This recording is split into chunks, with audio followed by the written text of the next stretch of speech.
Perfect. So we have the recording on, we have the AI companion on. I think we're ready to get started. Okay.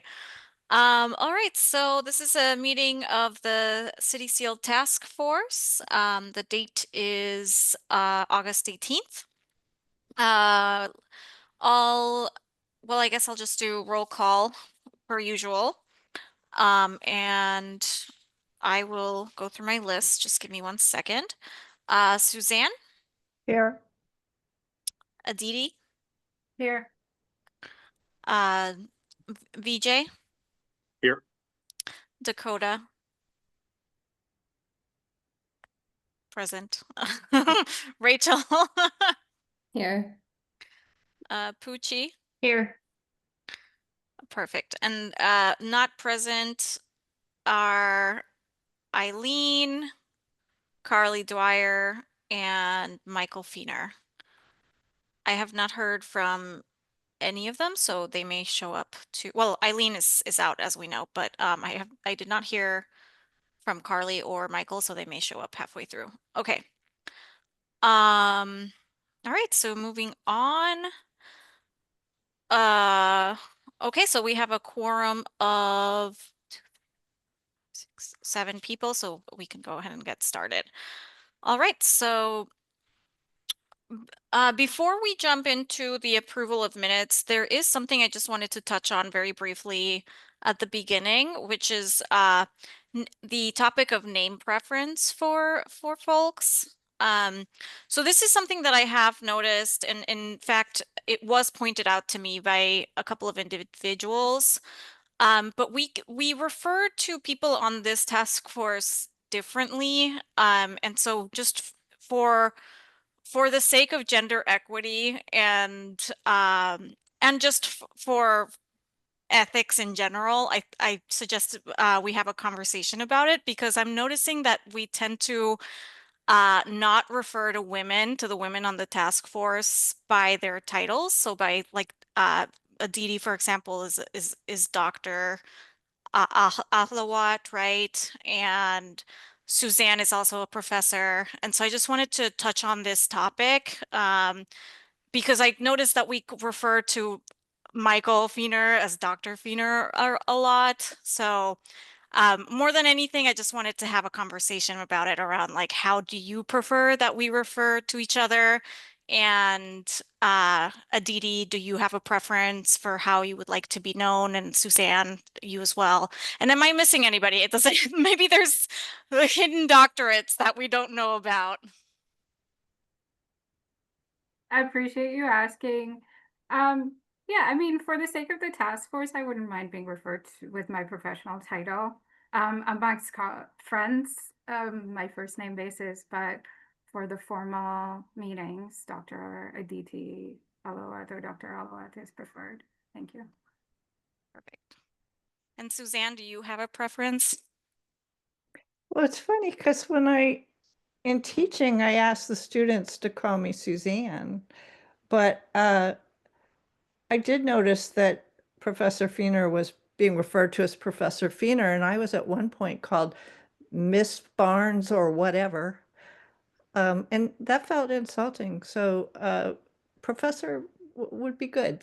I feel the same as Aditi. I'll go with that. All right, so we will make a note of that. And VJ, go ahead.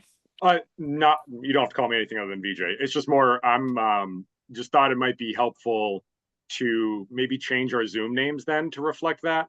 Because I feel, when we're in conversations, I might reference Rachel or Dr. Alwat.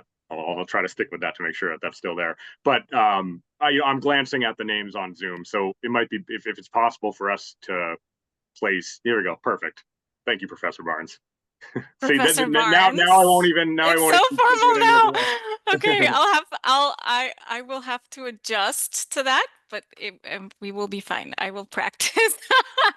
I mean, do you want, I guess my question would be, so, I mean, I call Michael Feener Michael because we're all being pretty informal here, right? But is it like we want to adjust for everyone, or is it okay if we just down, like just make it more casual for everyone? Like, is the question like we want to just go super formal or we want to be informal equally? I think the purpose of the conversation was just making sure that we treated people equally, right? So because I noticed, and it was pointed out to me by a few individuals, rightly so, that we were referring to Michael as Dr. Fiener and Professor Fiener a lot, and we have uh Suzanne, who's also a professor, and Aditi, who's also a doctor. So I think it's important to keep it consistent, right? So if we choose to, and I wish that Michael could be a part of the conversation so that way he could also chime in because he might have a preference one way or the other, right? But yeah, I think the idea is to be consistent in how we address each other. And I brought it up to change it on Zoom because when Dr. Michael Fiener, when he was on Zoom, that was his Zoom name. So if I referred to him as such, that was because that was the reason why. Hence why, if we can change it on our Zoom, it's just a.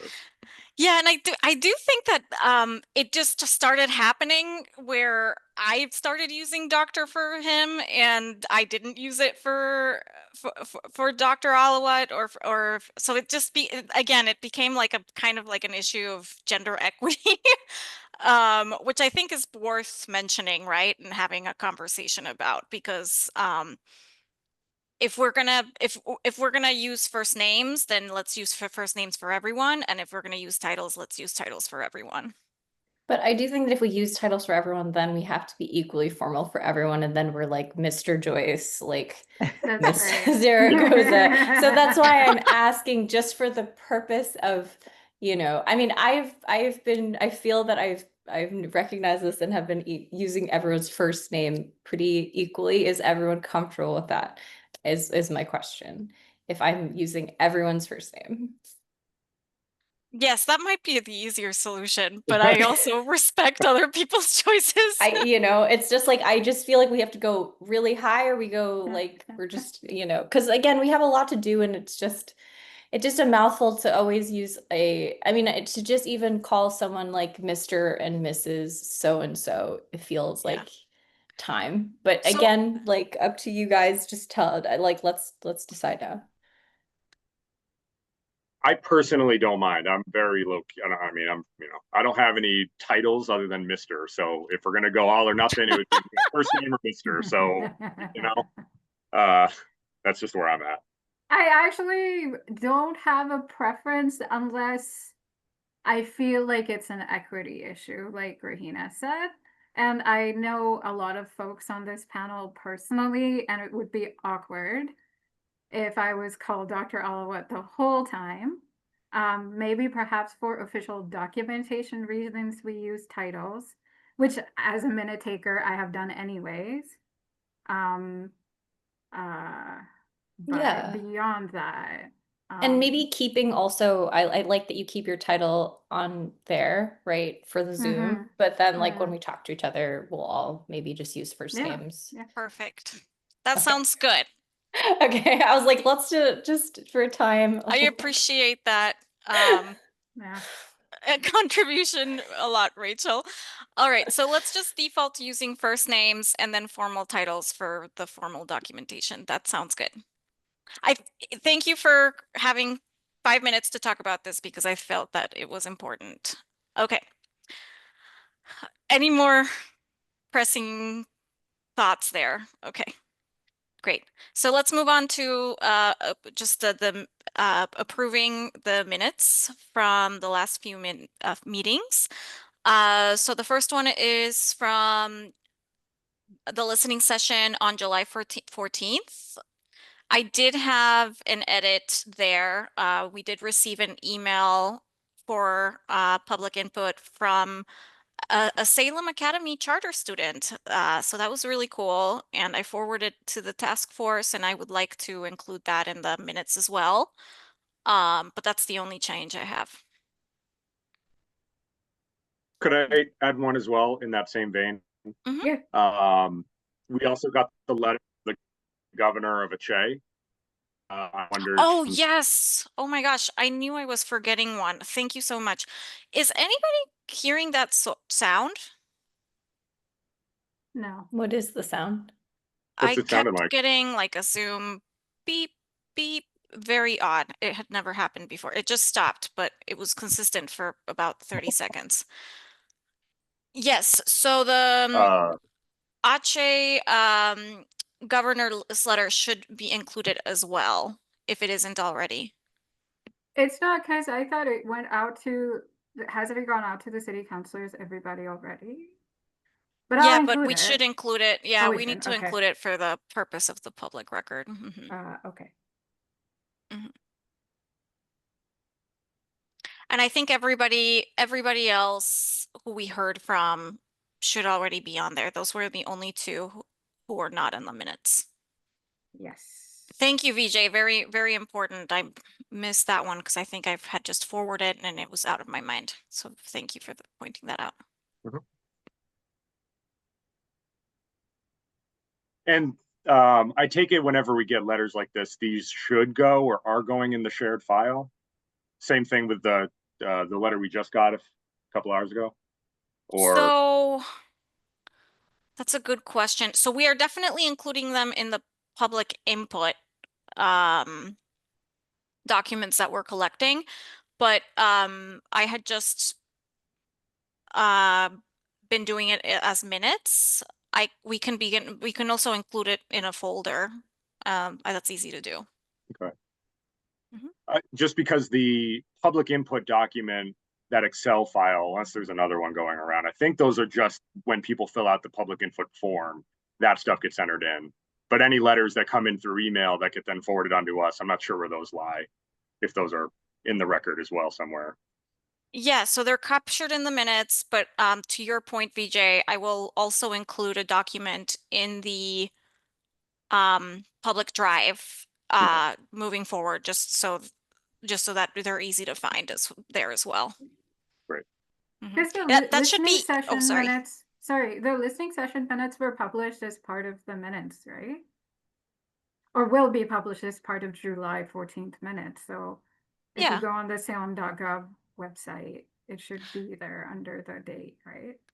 Yeah, they should, yes. But to VJ's point, I think it makes sense to also include them in the drive just so it's easy for people to find. We can certainly do that. I mean, it's easy because I've been collecting them in one document, so I can just literally just move that into the public drive and it'll take less than a minute. Okay. Mhm. Thank you. Okay, so with that, may I get a motion to approve the July 14th listening session minutes with the changes we just discussed, which I believe are just including the email from Farzine as well as the governor of Aceh's letter. Move to approve as amended. Can I get a second? that. Great. All those in favor? Aye. Aye. Perfect. Unanimously approved. All right, so the next meeting minutes that we need to approve are from July 21st. May I get a motion to approve there? I will start that motion. Thank you. Can I get a second? I'll second. All those in favor, raise hand. Perfect. So all of those are approved. Excellent. Okay, so without any further ado, let's move on to the presentation by Aditi and or Dr. Aditi Ahlawat for the purpose of formality, and Christopher Huang and Christina Kuo. I hope I said that right. And Christina, please introduce yourself and yeah, and let us know who you are, and we'd love to hear from you. Oh, thank you, Regina. Am I okay to say first name here? I only know Aditi here. So my name is Christina. Aditi actually reached out to me a few months ago. And so thank you for reaching out. And I am an Indonesian who immigrated to Singapore for elementary school and middle school, and then come here to America for as an international student for college. And so I've been here for over 4 decades now. So I've been here for a while. And I am also a licensed therapist in the states of Connecticut and also Delaware. Welcome, Christina. And I think Christopher is also here. Christopher, we're about to start our presentation and doing introductions, so if you want to chime in. Hi, my name is Christopher Huang. I am a photographer and a videographer. I run my own business. I'm also a commissioner with the Commonwealth of Massachusetts AAPI Commission, but I'm not speaking on behalf of that commission right now. It's just it's a appointed volunteer position with the state, and yeah, that's it for now. Welcome, everyone. I'm gonna share my screen now, just to start the presentation. Can everyone see it? Please speak because I can't see you right now. Yes, we can see it. Okay, great. So we are together going to be presenting about the experiences of Asian American diaspora and some of our needs and issues that impact us. Because I think the issue of whether or not the city seal should change was brought forth by members of the Asian American community here in Salem, and we're a minority presence in Salem. I looked up the stats. In Massachusetts, we're about 6% of the total population, and about 10% in the United States. I thought that it would be good to share our perspective a little more deeply, and you know, give the task force an opportunity to listen. I know many of us are AAPI members within the task force, but also bring in some folks who are who've also thought about this deeply in their own lives and work, and you know, the care that we provide. Like Christina and I work extensively with the AAPI folk, and I thought it would be a great idea to present together.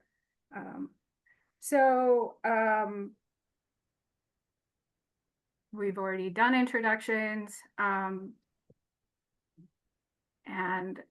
a bit of a content warning as we get into this, because this presentation will include discussions of racism and xenophobia, including real, historical, and present-day examples. Some materials may evoke discomfort or distress, and we encourage you to care for your emotional well-being and step away if needed while engaging in this content.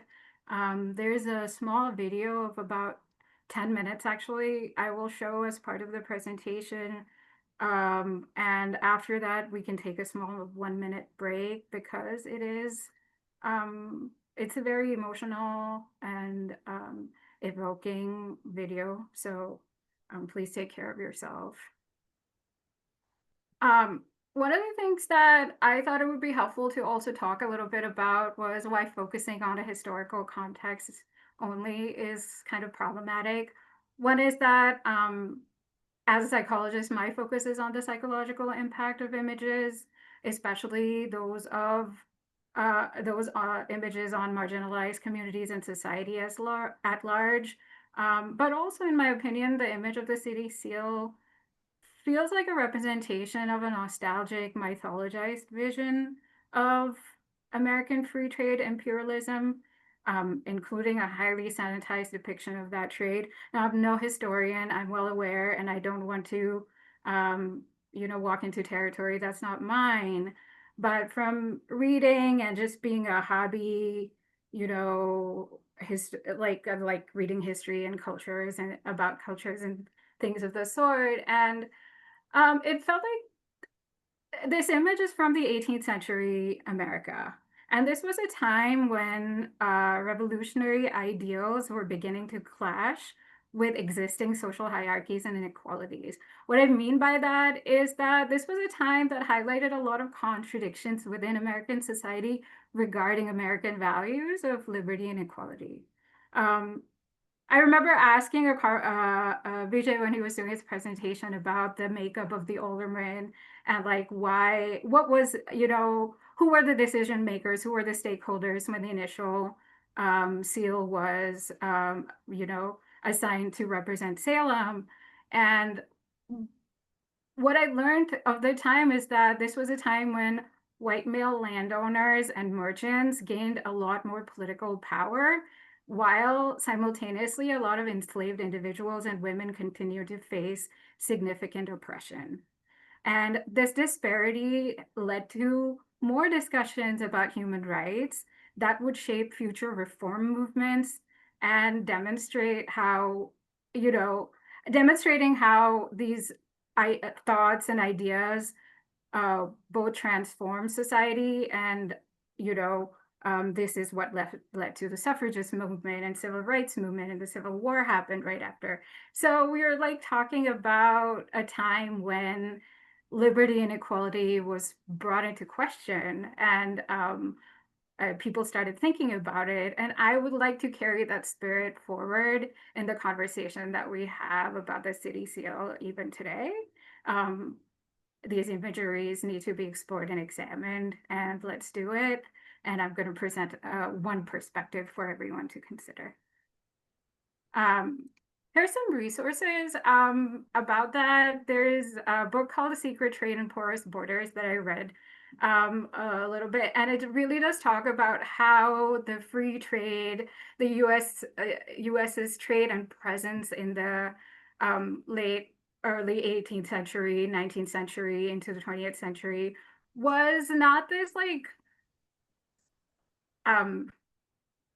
how do I say it? It was full of violence, and it wasn't an equal trade.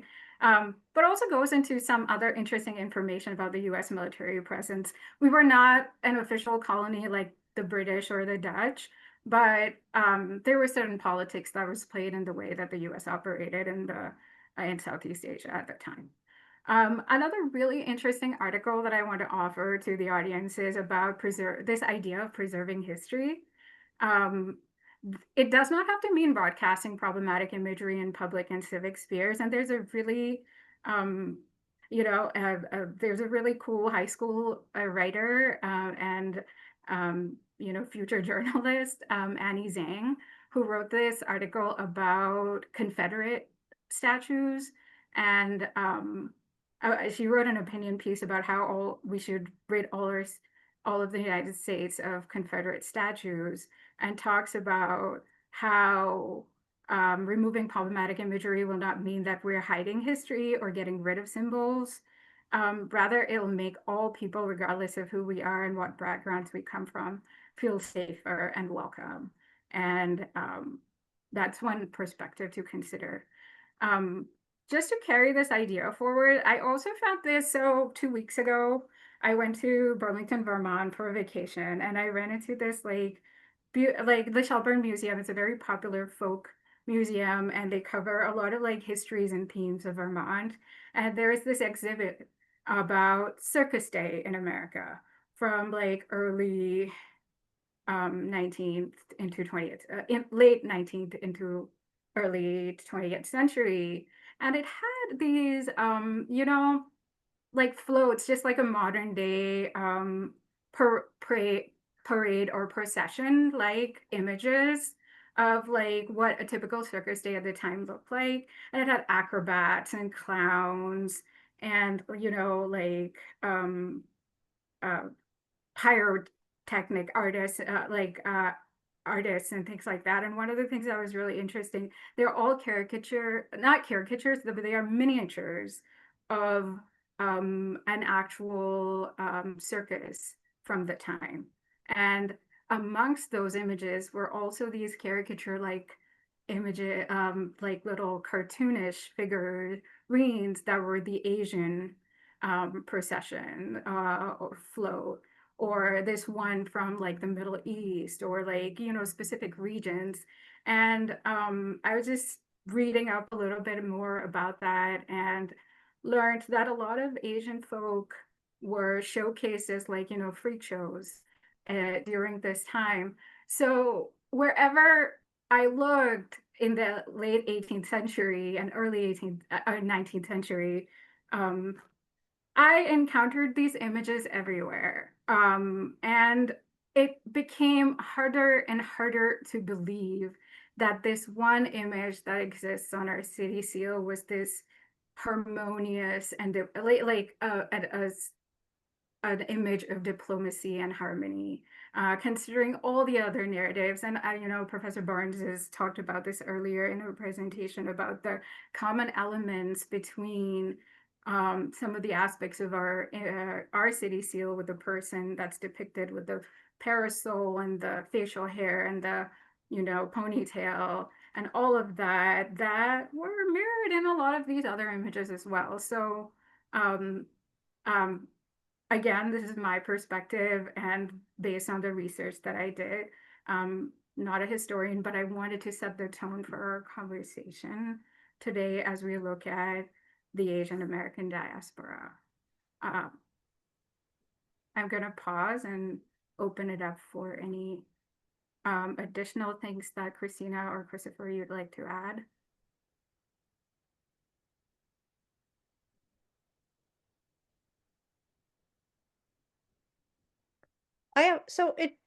Dr. Ahlawat, could you make these images larger? They're really small on my screen, but it looks like, if you can't make them larger, maybe you could answer.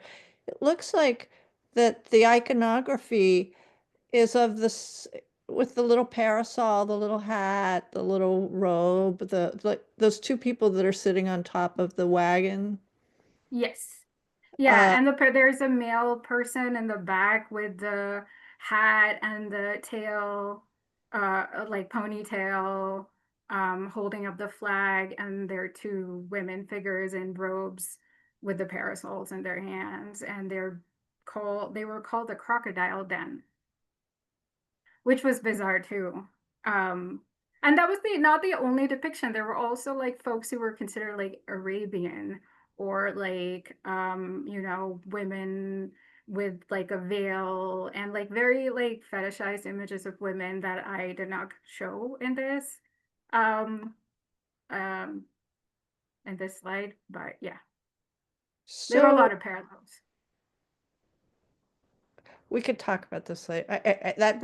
I'm wondering about the crocodile. So the crocodiles are in that cage? underneath the yes. So the idea is that crocodiles, Asian people, pretty much the same thing to show Americans audience. Sort of, yeah. If you go and look at some of the commercials from these circuses of the time,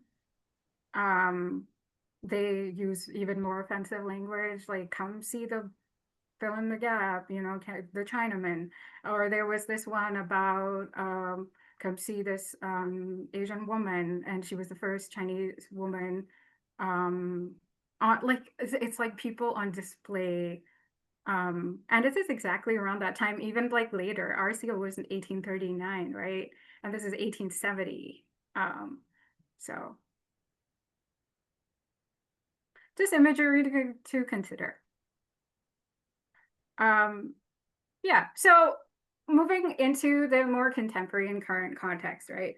I think that my words will, like the video I will play, will convey much more than my words ever could, just to give you an understanding of, what I'm talking about when I say anti-Asian hate. I'm going to cover some topics like anti-Asian hate. We'll talk about xenophobia, some of the issues that impact lived experiences of the AAPI diaspora.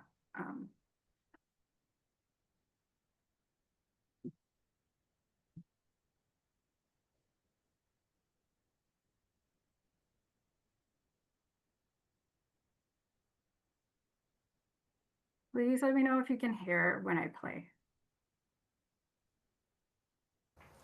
Yeah. This is my first. Yeah. This is my first time actually sharing this, so it's kind of crazy.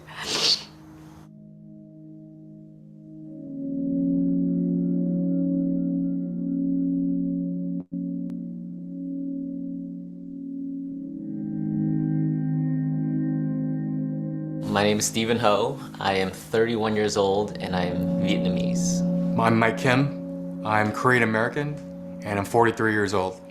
Hi, I'm Nikki Suhu. I am 32 and I'm Chinese American. My name is Brian Nishiyama. I'm 26 years old. I'm half Korean and half Japanese. My name is Kian Fan. I'm 29 years old and I am a Chinese American. My name is Michelle K. Hanabusa. I am 29 years old from Los Angeles, California, and I am a fourth generation Japanese American. Regarding my own interactions with racist comments and discrimination, I remember going over to a friend's house with some friends, and his mother kind of just like looked at me and she was like, "Why is there a monkey in this room?" Whew.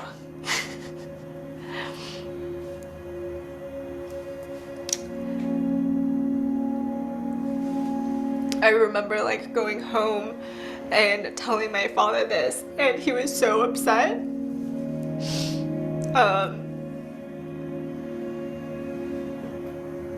But I didn't say anything, you know, because I didn't know like how you were supposed to respond. There's a story of when I used to ride the school bus early in the morning. For 3 months straight, I would just throw up. And I didn't know what it was. And so they sent me to the nurse's office. And they said, "You're gonna have to miss first period, you're gonna have to wash your jeans here." First period is when all these racial taunts would happen. I got smart, so every time I would throw up in the morning before first period, I would throw up on my clothes intentionally, so I can miss first period and the racial slurs that were thrown at me. One experience that I had when I first kind of was starting, it was one of my first, I guess, lead roles on the stage. And there was this one point where I was in the middle of a very long monologue. It was like 3 minutes or something. And someone in the audience kept chanting "Ching Chong" for like the entire duration of the monologue. And it was so shocking to me because you know, obviously I'd experienced racism and I've experienced things like that in the past, but never when I was performing. I can't see it going away anytime soon. It's so much a part of, you know, at least my daily life. I'm constantly reminded that I am Asian. I guess during middle school is probably one of the toughest times, especially when my grandma would be the one, you know, making lunch for me, and I would open up my lunchbox and all my friends would be like, "Ew, what is that? What are you eating? That smells gross." I just kind of felt ashamed.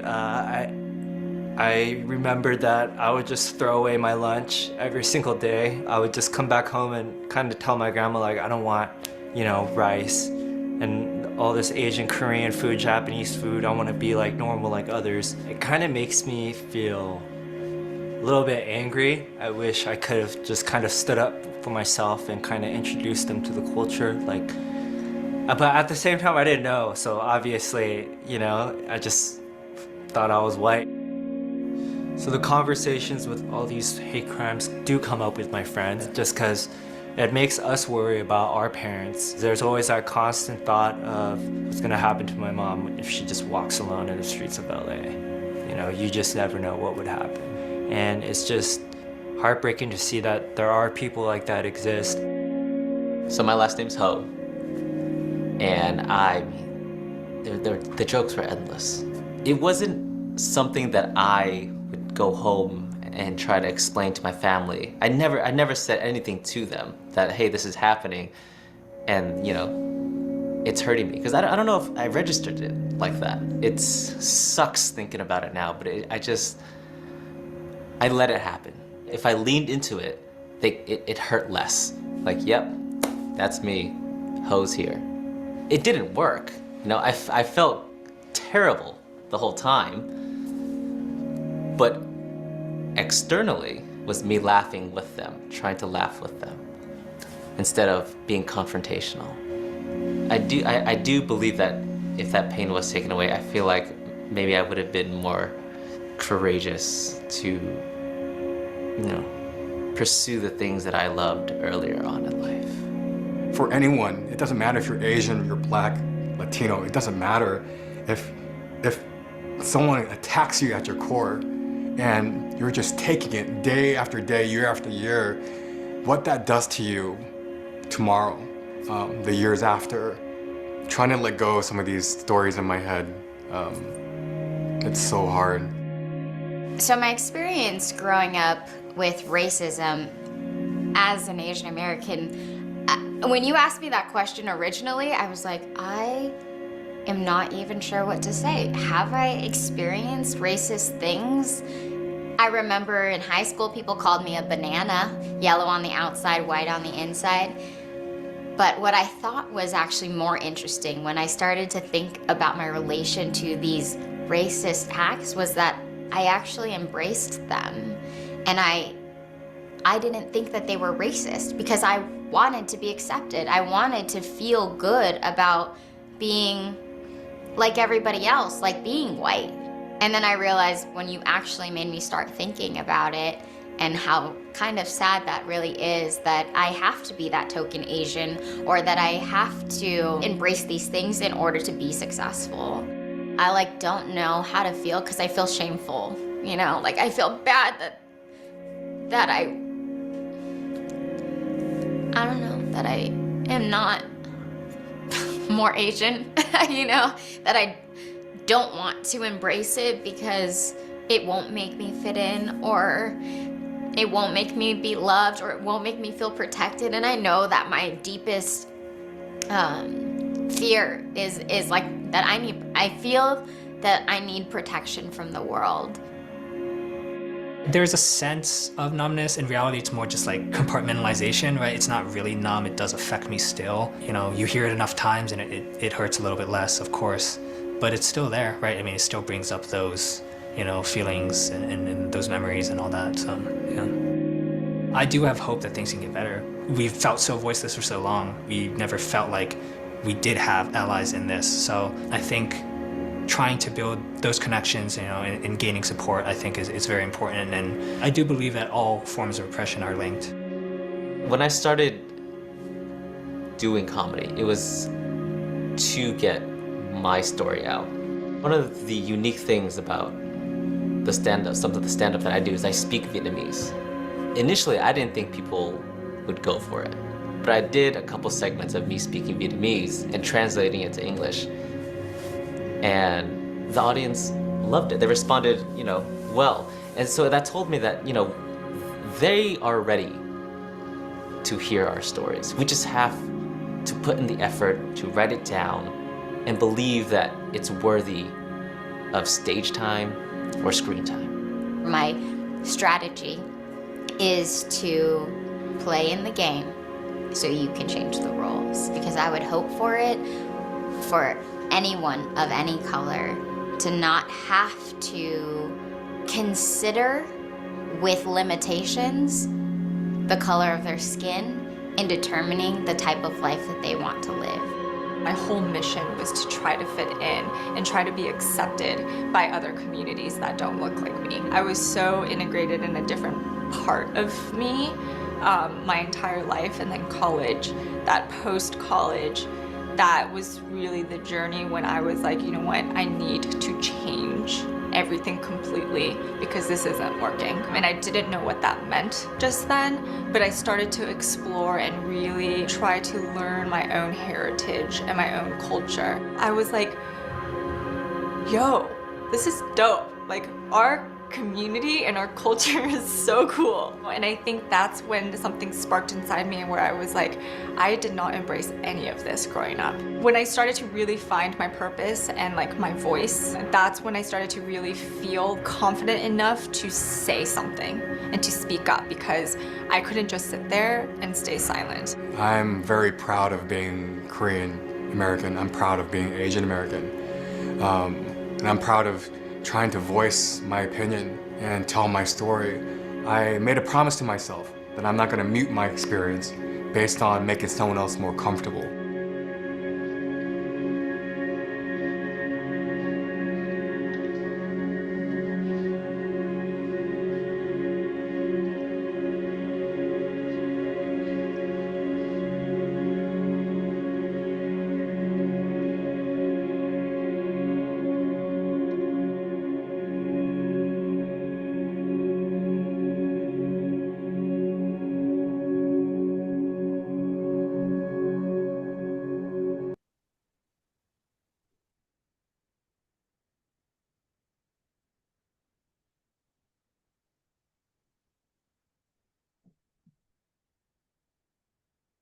Please feel free to take a minute break, bathroom break, water, whatever you need to take care of yourself.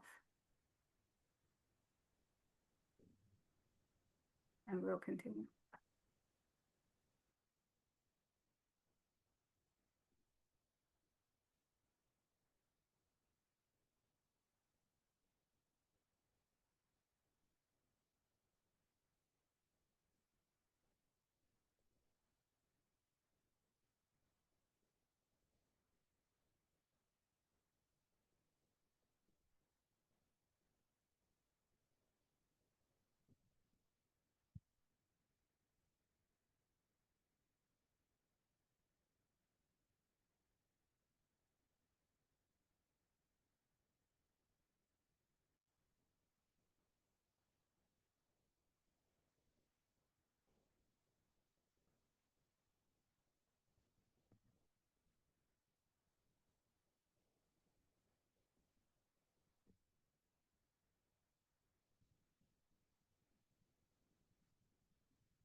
Aditi, are you intending for us to have a discussion at this point, or are we just taking an intentional pause? We were just taking an intentional pause, Okay. and I would also say that if there are any thoughts, feelings coming up, please feel free to write them down. As such a therapist in me to ask you to do this, but please write any things that come up for you down, and we can definitely talk about them towards the end. Yeah.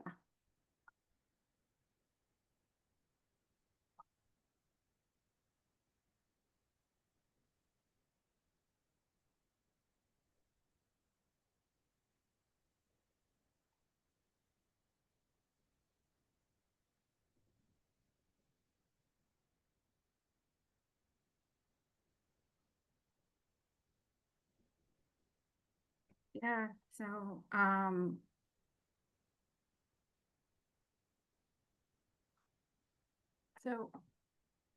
leading that video into a conversation about the anti-Asian hate and xenophobia that the AAPI community experiences.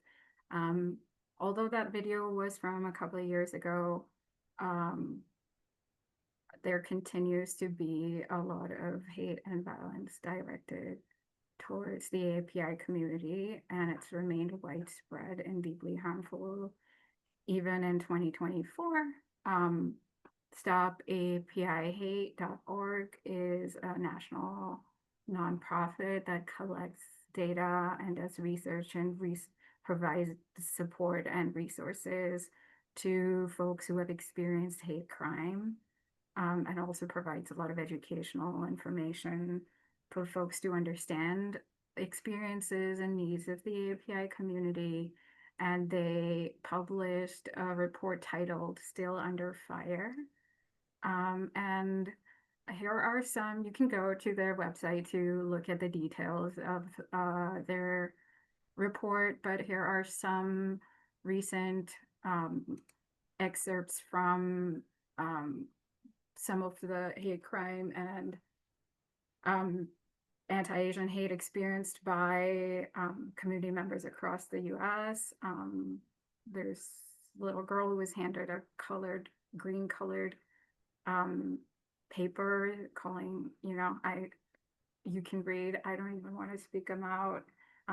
There was racist graffiti. It was spray painted across an Asian city council candidate's banner in California. Someone was riding a subway and a stranger walked up to her and started walking next to her and started yelling at her, "Are you going to vote for that bitch?"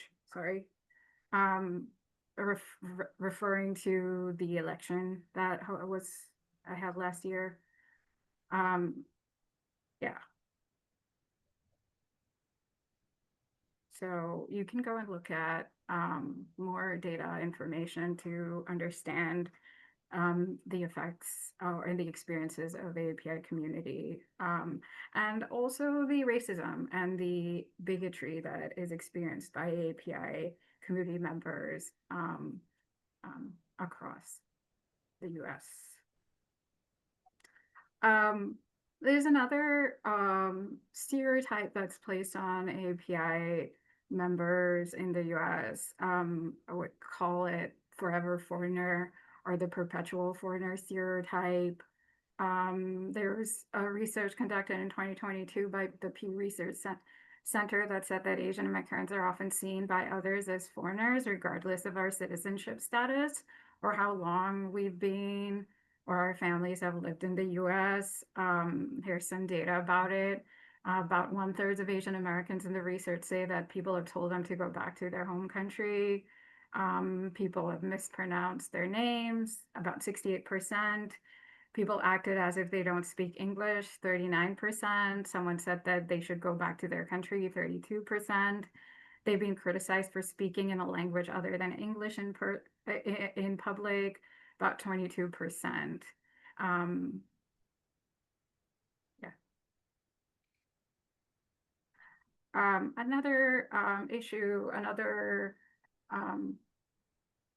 that impacts Asian Americans is this idea of race blind attitudes. And this is also the experience of a lot of folks of color when they encounter, when you're told that I don't see color, or I don't care if someone's black, white, or polka dotted, and this ideology or worldview minimizes the role of systemic racism, shaping outcomes for people of color, and attributes racial disparities to the bad choices and poor behaviors of racial minorities. So the intention behind a race blind or a color blind attitude is often like I treat everyone the same regardless of race. So what's your problem? However, in practice, it can mean that racial disparities, discrimination, and systemic inequalities are overlooked because race is treated as irrelevant, even in situations where it clearly affects people's lived experiences. There's research about how, well-meaning kindergartner school teachers, they conducted a survey. This was somewhere in 2019. And my references are listed at the end of the slide, so please go look it up. Kindergarten teachers were surveyed. They looked at kindergarten data to see which kids were punished more than others, and it seemed like the kids who were racial minorities were punished about 26% more times for the same infraction that the non-white kids were punished for 26% more often than white kids, and by teachers. And it seemed as if no one explicitly expressed any kind of bias, but these are some systemic issues examples. So there's another example of where they say that people of color are denied housing, and they did a research where a white couple and a African American couple went to rent the same apartment complex, and they say that white couples were shown more apartments in the same buildings, where often African American couples were told that there was no available flat, you know. And you saying or be saying that I don't see color or I don't believe in racism is not going to solve these issues. These are issues that we refer to as systemic racism. It is the ways in which racism is embedded into our laws and policies and institutions and practices of a society, leading to widespread and persistent disadvantages for people of color. So we have to address those policies and laws, or put certain laws and policies into place so that there is more equity. It's a pervasive and deeply rooted issue that can result in unfair treatment, regardless of our individual intentions or explicit biases. And people who adhere to this ideology may be less likely to critically interrogate the role of racism in shaping historical events, health, and education outcomes.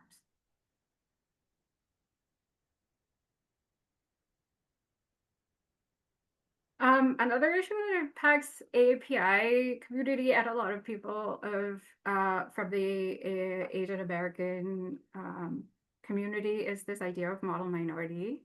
It's a perception of universal success amongst Asian Americans that is often wielded to downplay racism's role in the persistent struggle of other minority groups, for example, Black Americans.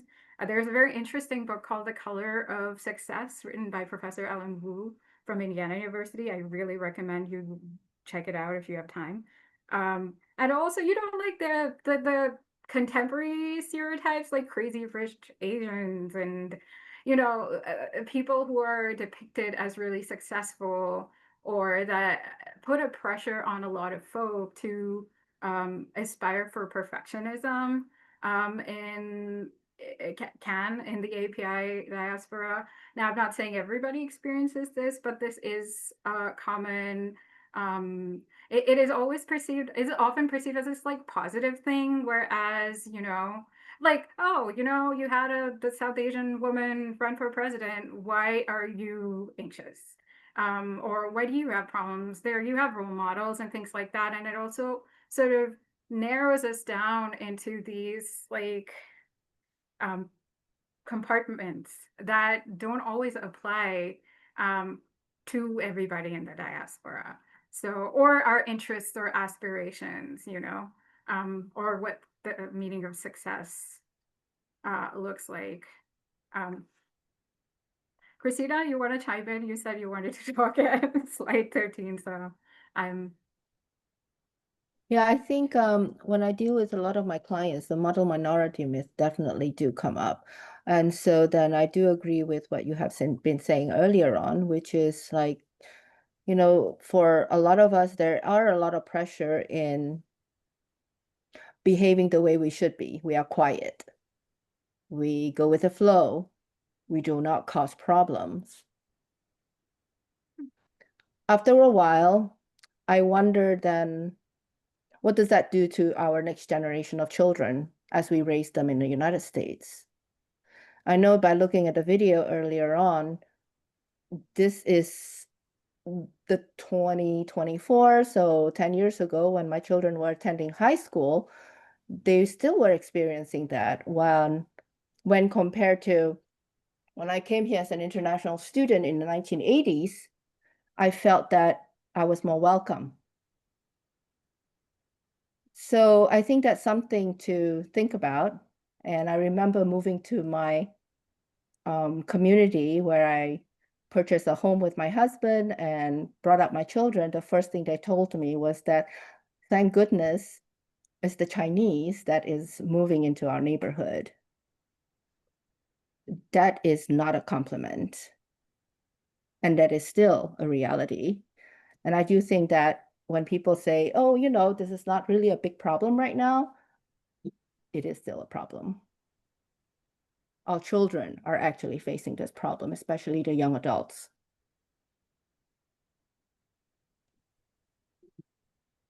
that's what I wanted to add. Thanks. Thank you. Yeah. So like, you might say, Aditi, Christina, Christopher, what the heck are you talking about this? Why are we talking about Asian Americans? We're only 6% of the United States, and some of the, so we're going to address this in the next part of this presentation.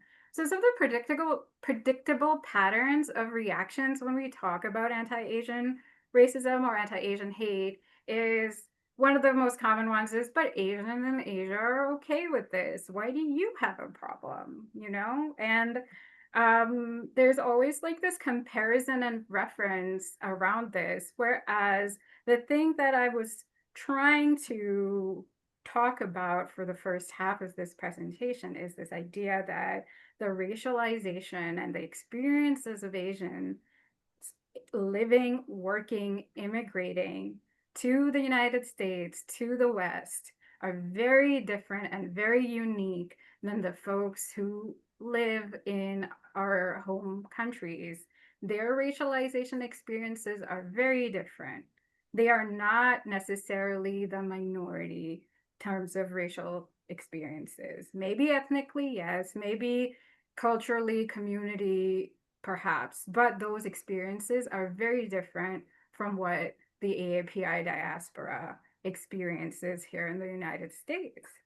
And often the other one, which is I talked about just now, is the model minority myth that look at all the successful Asians. What are you complaining about? That is another one that hits us every time people try to speak up about concerns within the AAPI diaspora.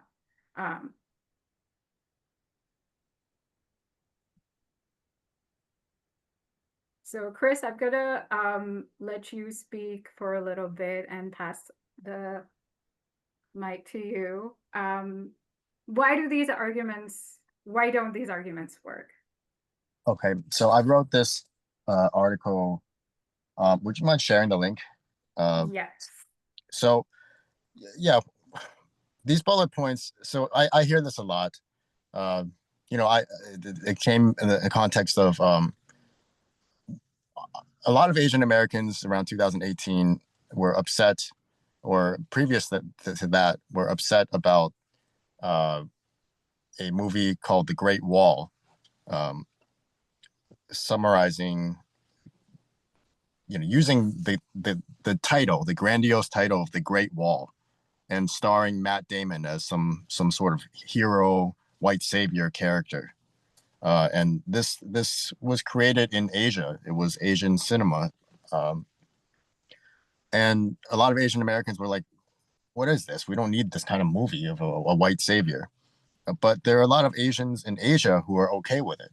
Now, one thing I'd like to contend is that we're talking about the United States of America. This is my country. I was born here, given the audacity of equality, as Hassan Minhaj likes to call it. I believe in equality. I think we haven't met that equality in our history, and we would be better off if we acknowledge that we haven't met that, but still acknowledge the fact that we have a long way to go. So the idea of white people being more valuable or needing white validation has been exported. A lot of people in Asia, for example, feel more validated when they are associated with whiteness. There are many white actors who are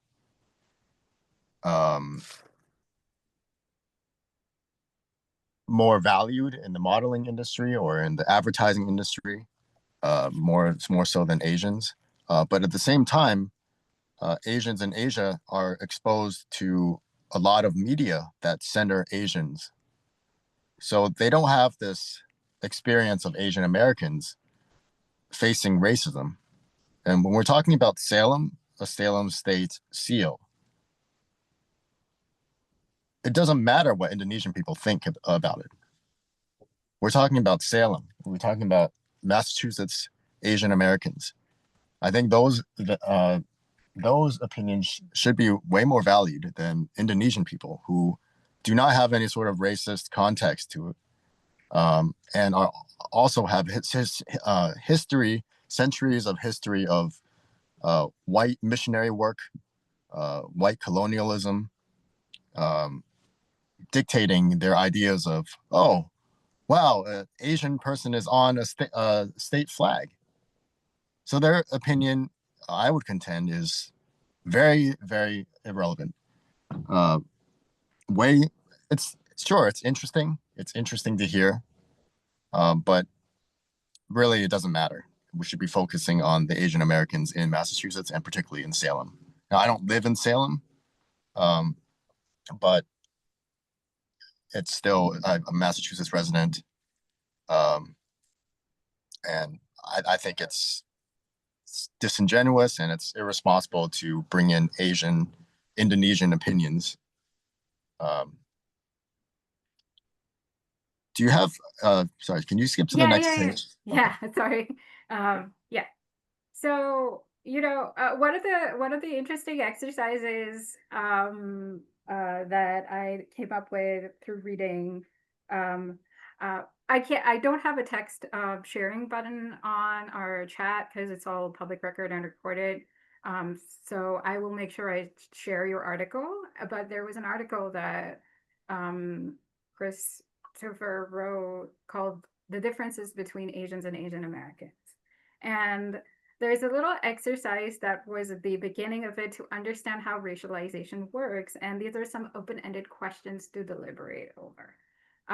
So one of them was, are these similar dynamics in your culture or community?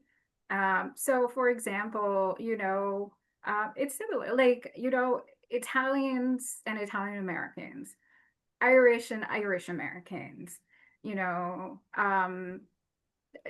French and French Canadians, there are differences, and there are differences that are significant enough for folks to say that my identity experience is very different than the, hyphenated American cultural experience that a person experiences when they live their lives and interact and raise families and education and all that in the United States.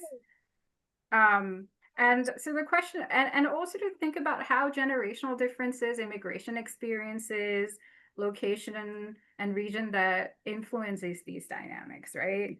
Because it's not just Asian Americans, but it's also so many different ethnic groups that, as we live and work here in the US, we are exposed to cultural elements that are very different. So one of the things, Christopher, your presentation portion is. Yeah, sure. I can talk. Yeah. Okay. Yeah. So many Asians tend to view the U.S. as a white country, and many may act like Asian Americans are not American. So this is you find this with a lot of people who are immigrants. They come here as visitors, or immigrants, or they live in Asia, or they come in as travelers, or they're exchange students, or they come here for college, or some experience like that. They use American synonymously with white, so it's like, oh, I really want some American food right now. But for me, American food includes Chinese food, includes Chinese American food, whether that's chicken fingers or General Gao's chicken, or something like Bian Bian noodles. All that I would consider part of American cuisine. So another thing that I do want to bring up is just Asian Americans tend to have a higher standard for how they want to be treated than Asians do, because Asians often see themselves as visitors. But at the same time, I've experienced this myself, where I go into a restaurant, and even Asian immigrant owners of the restaurant, or even Asian Americans, sometimes treat the white people better. So there is kind of this aspect of white worship that's been kind of something that's been socialized into everybody, seeing white as more valuable, as more sign of acceptance. And yeah, that's just, it's very frustrating. There's all this to be analyzed, all this you know, the like what yeah, the skin lightening products. I mean, you can speak more to your dissertation. Yeah, But yes. So my research was on skin lightening product use in Asia, especially in India, and I looked at data in South Korea, and I looked at data across Southeast Asia. And there were, there were more light skin actors in a lot of Bollywood movies, for example. Whiteness often represents luxury, status, and desirable in many Asian countries. And like Chris is saying, that on numerous occasions I've seen white men treated better than Asian Americans and even Asians by people in Asia, and sometimes even Asian immigrants here. Like you were saying, Chris, like whenever my partner and I travel, he always gets like he's white and he always gets like this VIP royals treatment, and I'm just standing in the corner. Yeah, so there is colorism that influences the way that we look at whiteness, which is very different amongst experiences in Asian countries compared to here. Not that it doesn't influence us here, but I think that there is more conversation about it now. People talk about colorism, people talk about racism, we're not the only minority, and we can look upon experiences of the entire BIPOC community to understand these issues more deeply. We have an opportunity, it's part of our education.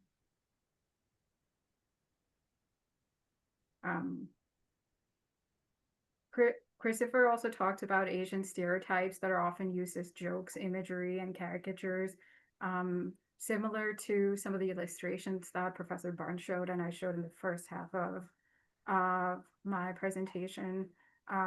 These racist ideas have an origin in anti-Asian propaganda from the 1800s. We need to provide a better education and learn about the history of this anti-Asian propaganda in the US. It's not an issue of having a thick skin or being too sensitive. It's an issue of having what Hasan Minhaj called and Christopher quoted the audacity of equality and believing in the values of equality and dignity for all. History is inaccurately and insufficiently taught in our schools. How many of us grow up learning about internment camps, US gunboat diplomacy, the Chinese Exclusion Act? How many people do you think in India or Japan or Indonesia do you think learn about AAPI issues so that they can make an informed choice about talking about racism here? Here's the quote.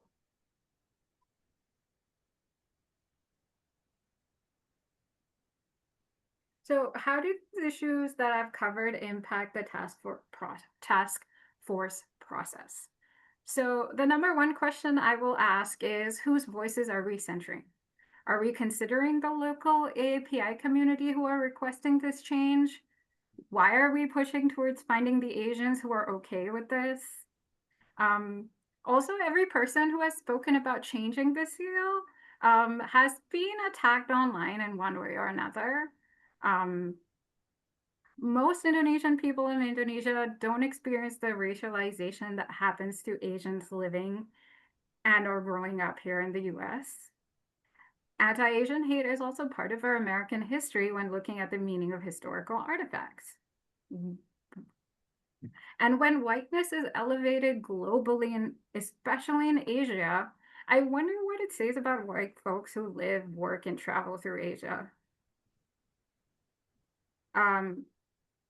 I just shared this data out there from the most recent listening session. I will include it in our public record documents. But so a total of 22 people spoke at our listening session on July 14th, right?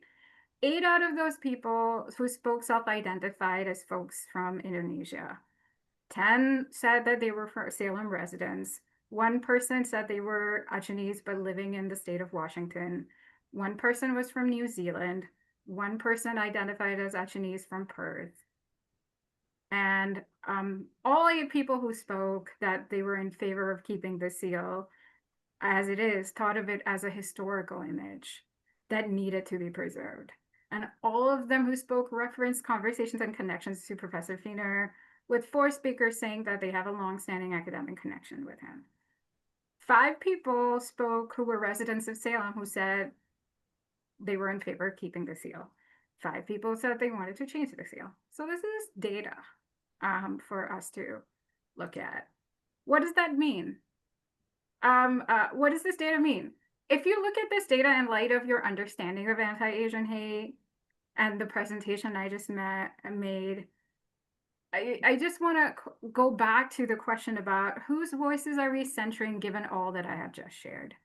Why are there so few Salem voices? Why is there intimidation when you speak up?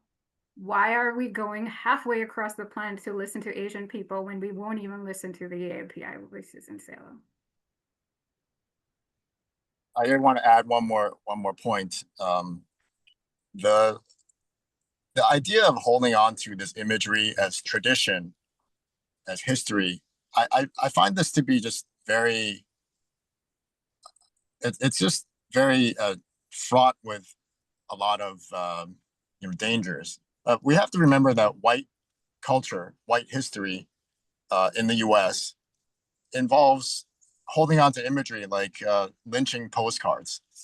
So if you're not familiar with what this is they would photograph, and these are the most popular postcards during the Jim Crow era of lynching.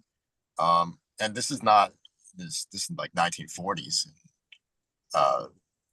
1950s. So that's not that long ago. We got people who were alive who probably got these. A lot of white families would buy these lynching postcards, pictures of Black men being hanged, Black women being hanged, and they would write about their their experiences, like, hey, this is what I did this year. Johnny went to school today, or went to school this year for the first time, and this was like regular occurrence in white culture. And yeah, sure, it was probably more popular in the South. We can distance ourselves as a state and say, okay, well, lynching postcards probably weren't as popular as they were in Arkansas. But at the same time, why are we holding on to these traditions? If you start analyzing how many white traditions involve the mockery of Asians and mockery of people of color, you start realizing, like, I grew up with a lot of my white friends being like, oh, A Christmas Story is a Christmas classic, or Breakfast at Tiffany's is a classic. Like, how could a classic movie involve so much of the story being a racist depiction of Mr. Yunioshi, or a 16 Candles is another major one. It's like a quote unquote coming of age story, where 50% of plot is involving this mocked foreign exchange student, Long Duck Dong. And it's just, like, if you're white and you're holding on to this tradition, like, why do you care so much about this tradition?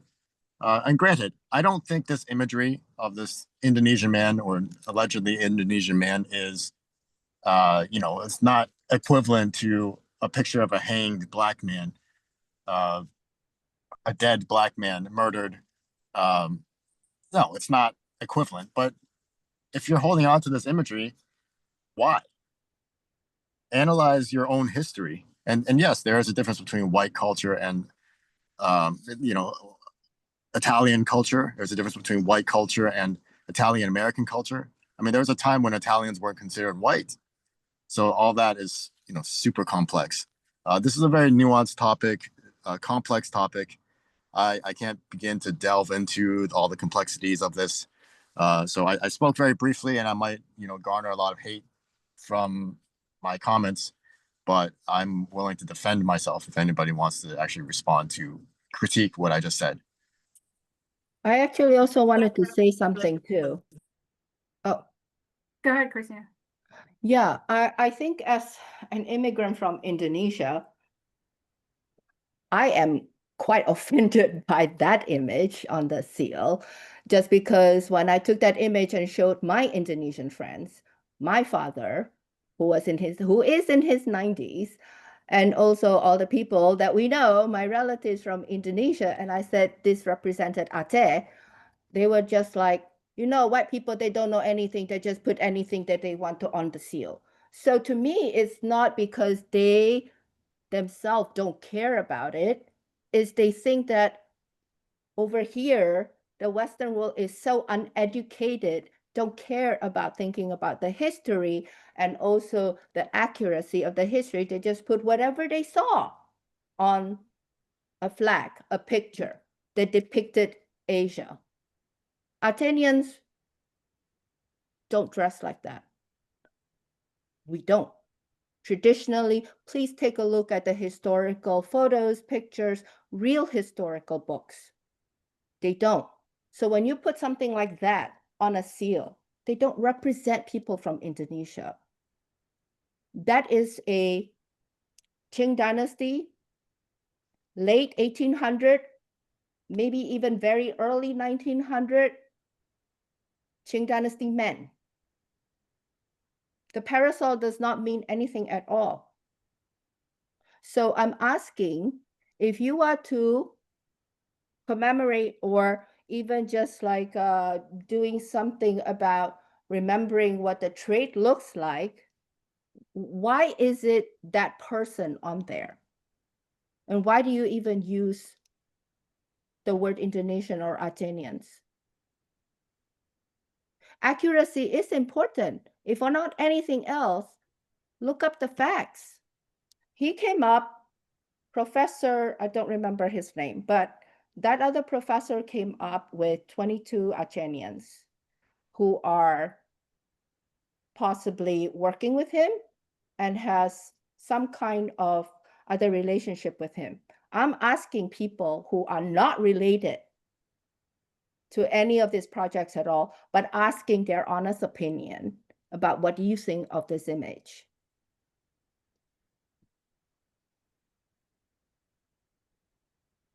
And I think no matter what, you have to go back with historical accuracy, right?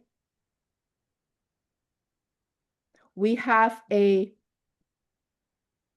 big figure of Raffles in Singapore, where I grew up too. We have to, if Singapore was to commemorate Raffles, they have to show the accuracy of what he looks like, how he dressed. We cannot just put some random British person as a statue. So why is there a random Asian Chinese person, not even Indonesian, on that flag? I think that's my question. I don't even have to ask, I don't even have to delve into, you know, racism, whiteness, or anything else. I'm just asking you if that's too painful, okay, for any of you. I'm just asking you for accuracy.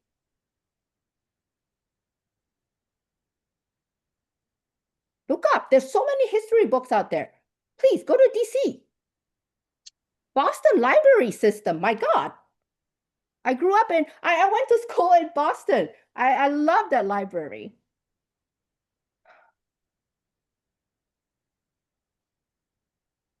It has nothing to do with being an immigrant, an American, or Asian American. Besides all that is accuracy too. I want my people to be represented accurately here, just like Americans would also want themselves to be represented accurately abroad.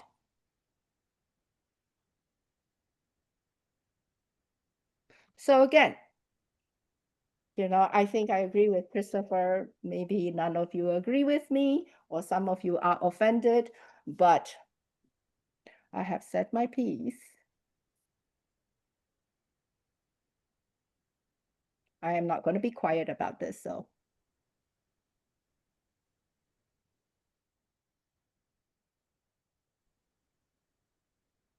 So I don't want to I want to open it up for Q&A, conversation, reactions, feelings. So can we start with like the video that I showed at the beginning? If folks had any reactions that they wrote about or feelings that came up, would love to listen in. And yeah, let's start there.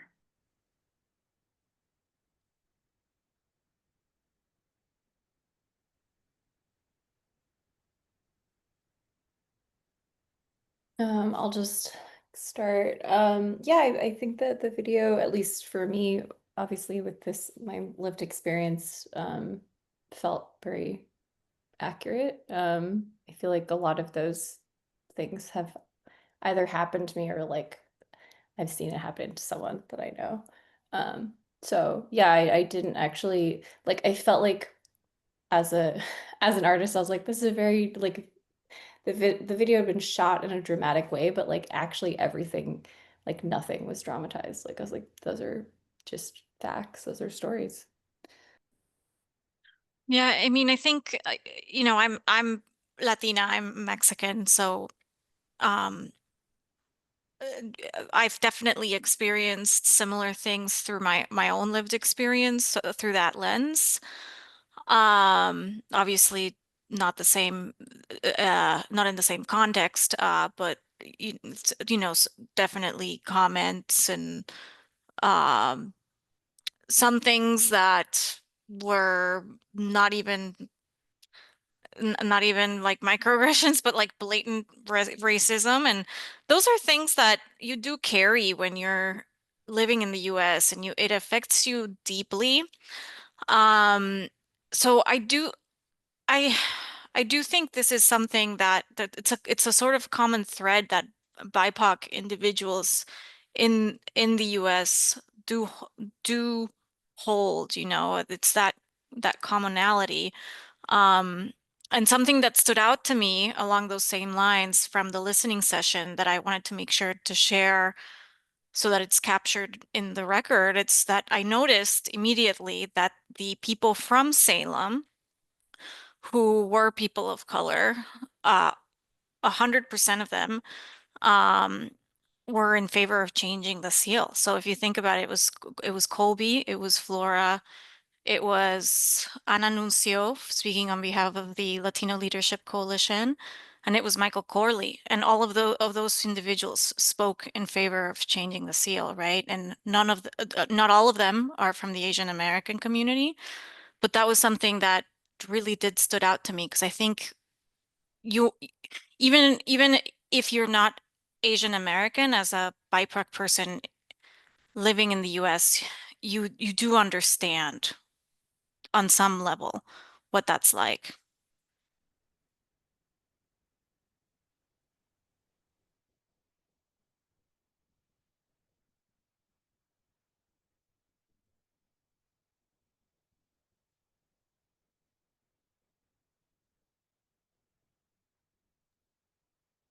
Any other thoughts?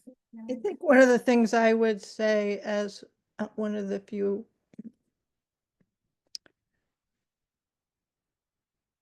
white people on the task force is that it's my job to listen. I don't have a word. I think that Dr. Ahlawat put together a really beautiful presentation, really compelling. I don't know how to even talk about the voices and what I heard in the video, but I think that if anybody is willing to open up about their experiences, especially to someone who's a white person, that it's our job not to argue with them, but to listen. So that's my response.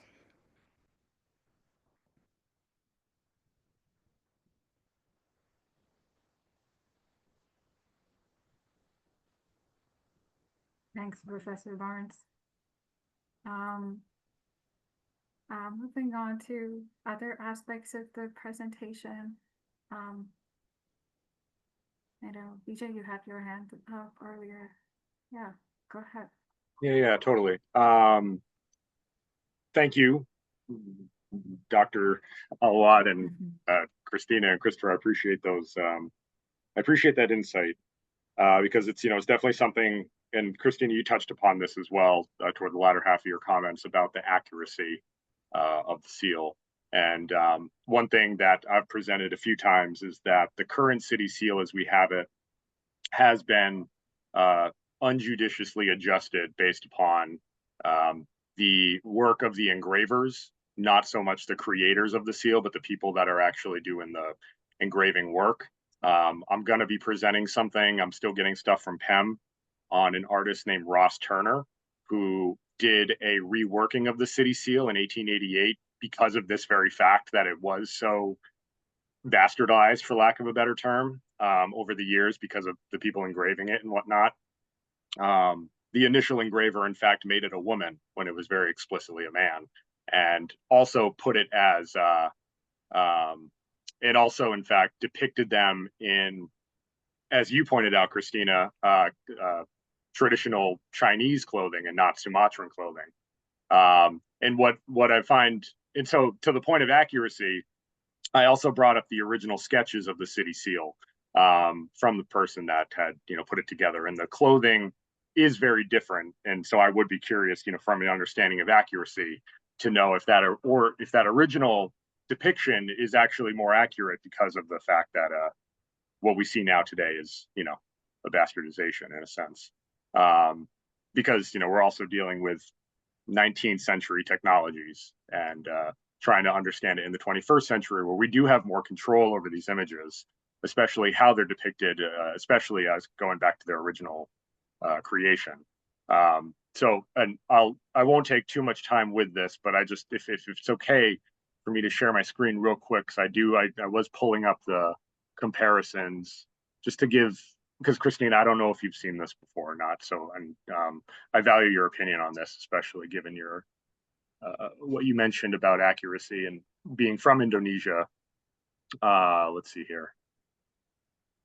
Are you all able to see this? Yes. Okay. Oh, you're only looking at, let's see. Okay.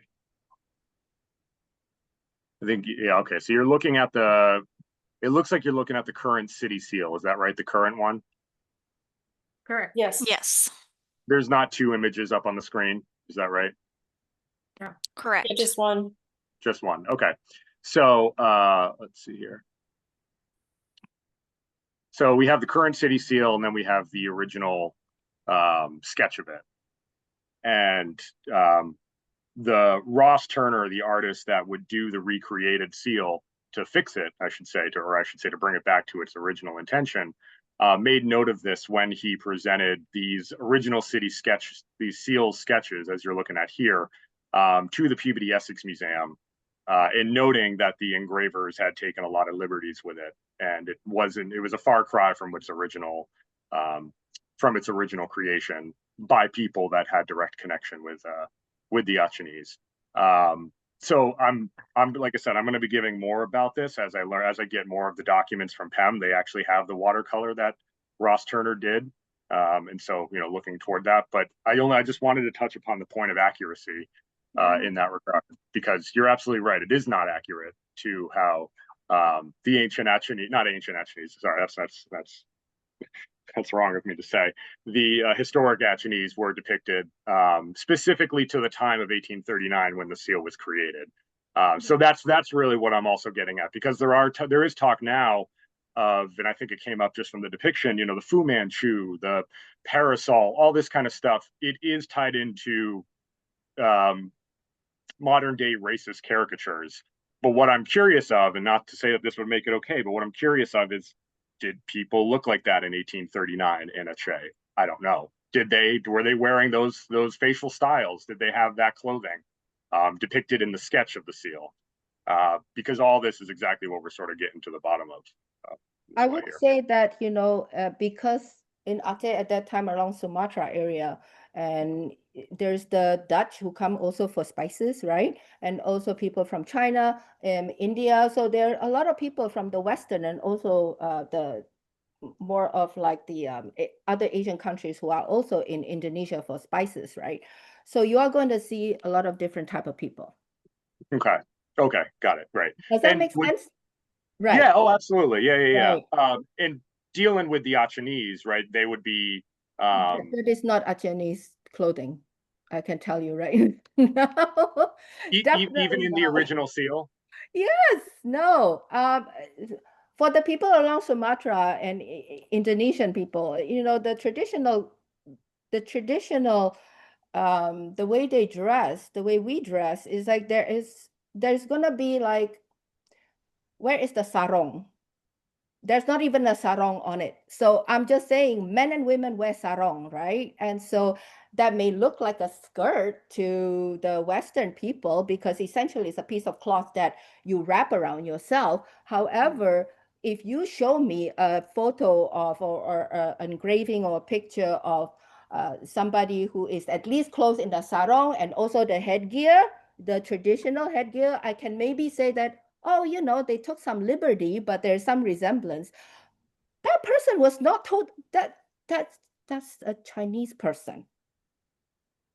That's a Chinese person from another country who probably there's going to be a lot of people there who are doing, you know, business there too, right?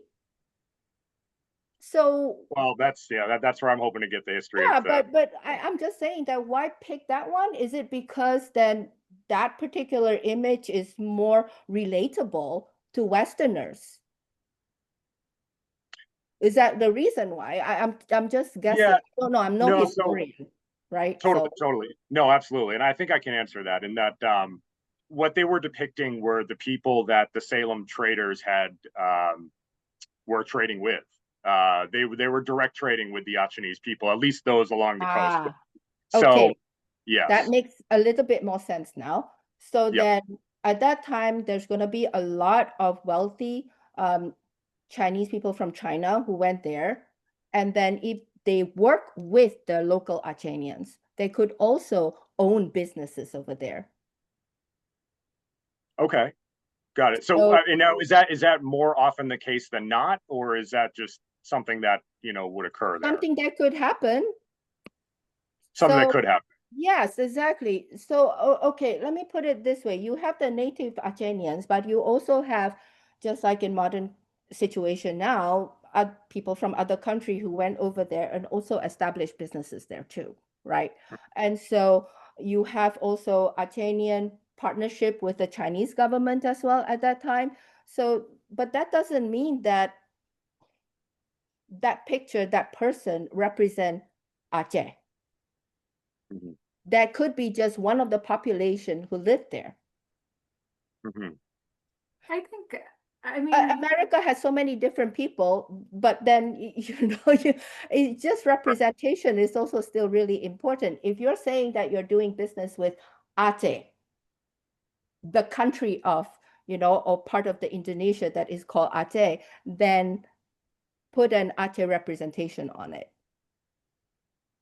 Right. Oh, absolutely. And that's sort of where the reason I'm asking these questions about accuracy is to get to that point, Yeah. is to, what is the accurate depiction of an Achenese person in 1839? Yeah. And, with an opportunity to correct the record, as with the Ross Turner painting, as he describes it, it's been just messed up, for, having been messed up for so many years. There's an opportunity now with the world as it is, to really get the accurate image of that, if that was the initial intention. And so that's sort of where there's this moment right now to correct that accuracy issue, because I do agree with you, and as many other historians in the past of Salem seal studies have agreed, it's been, well, I keep using the term, but for lack of a better term, bastardized by just the freedoms that are taken. And if you cannot find an accurate, representation of what a local Achenian looked like at that point, at that Mhm. time, right? There Mhm. could be other things that you have so many artists there, right? In the community, there could be other things that you can put on the seal that represent that kind of trade. Sure. It doesn't have to be a person, especially if that person doesn't even represent the local people. There has to be other ways to be creative to remember this trade, or to kind of just like, I don't know, accurately represent what the trade is all about. Doesn't have to be one individual, one And person. right. Yeah. Well, and I just want to, sorry. yeah, no, go ahead, Christopher. Go ahead. I have to leave. So if anybody has any questions, like I have like a minute. If anybody wants to ask anything, I'll No, I just wanted to say, I really appreciated your points around why it's important to amplify the Asian American community and not the Achinese perspectives, because I think that was really helpful. I think that's something that we're going to hear from the supporters of the seal is like, oh, see, we so many people from Aceh spoke in favor of the seal. In fact, all of them did, and you have this letter from the governor supporting it. Um, and regardless of how those people ended up in giving this feedback in the first place, which I think is merits some discussion as well. Like I think that's at the end of the day, like your points around we need to listen to people, the Asian American community living in Massachusetts, specifically in Salem. That's a really important point that we need to remember and hold, because I think we're already hearing that from community members and the supporters of the seal is like, oh, well, the end of discussion if the Achinese people are in favor of it. Thank you. I appreciate that. So I just wanted, actually, I'll put it in the chat if I can actually So do that. unfortunately, we don't have a chat. Okay. Yeah, so please, if there's anything you want to share with us, share it with us in writing and we can disseminate it. Aditi, if you could feel free to share my email address with the participants here. I can do If anybody that. wants to reach out to me, and also the link to the article. But thank you everybody for listening. Thank you, Christopher. Thank you. Thank you. Thank you. Thank you. Thanks. So, I also wanted to emphasize something about, like Vijay, you said, like the technologies of the time. My attempt today also, and I'm not a historian, so I can't talk about it in much detail, but I also want to talk about the mindset of the time. How were BIPOC folks talked about in 19th century America? The idea, initially we were talked about these revolutionary ideals, this idea of people coming to realize that, hey, equality and dignity are something that we all want. That led to women's suffragist movement. There were questions about slavery at the time.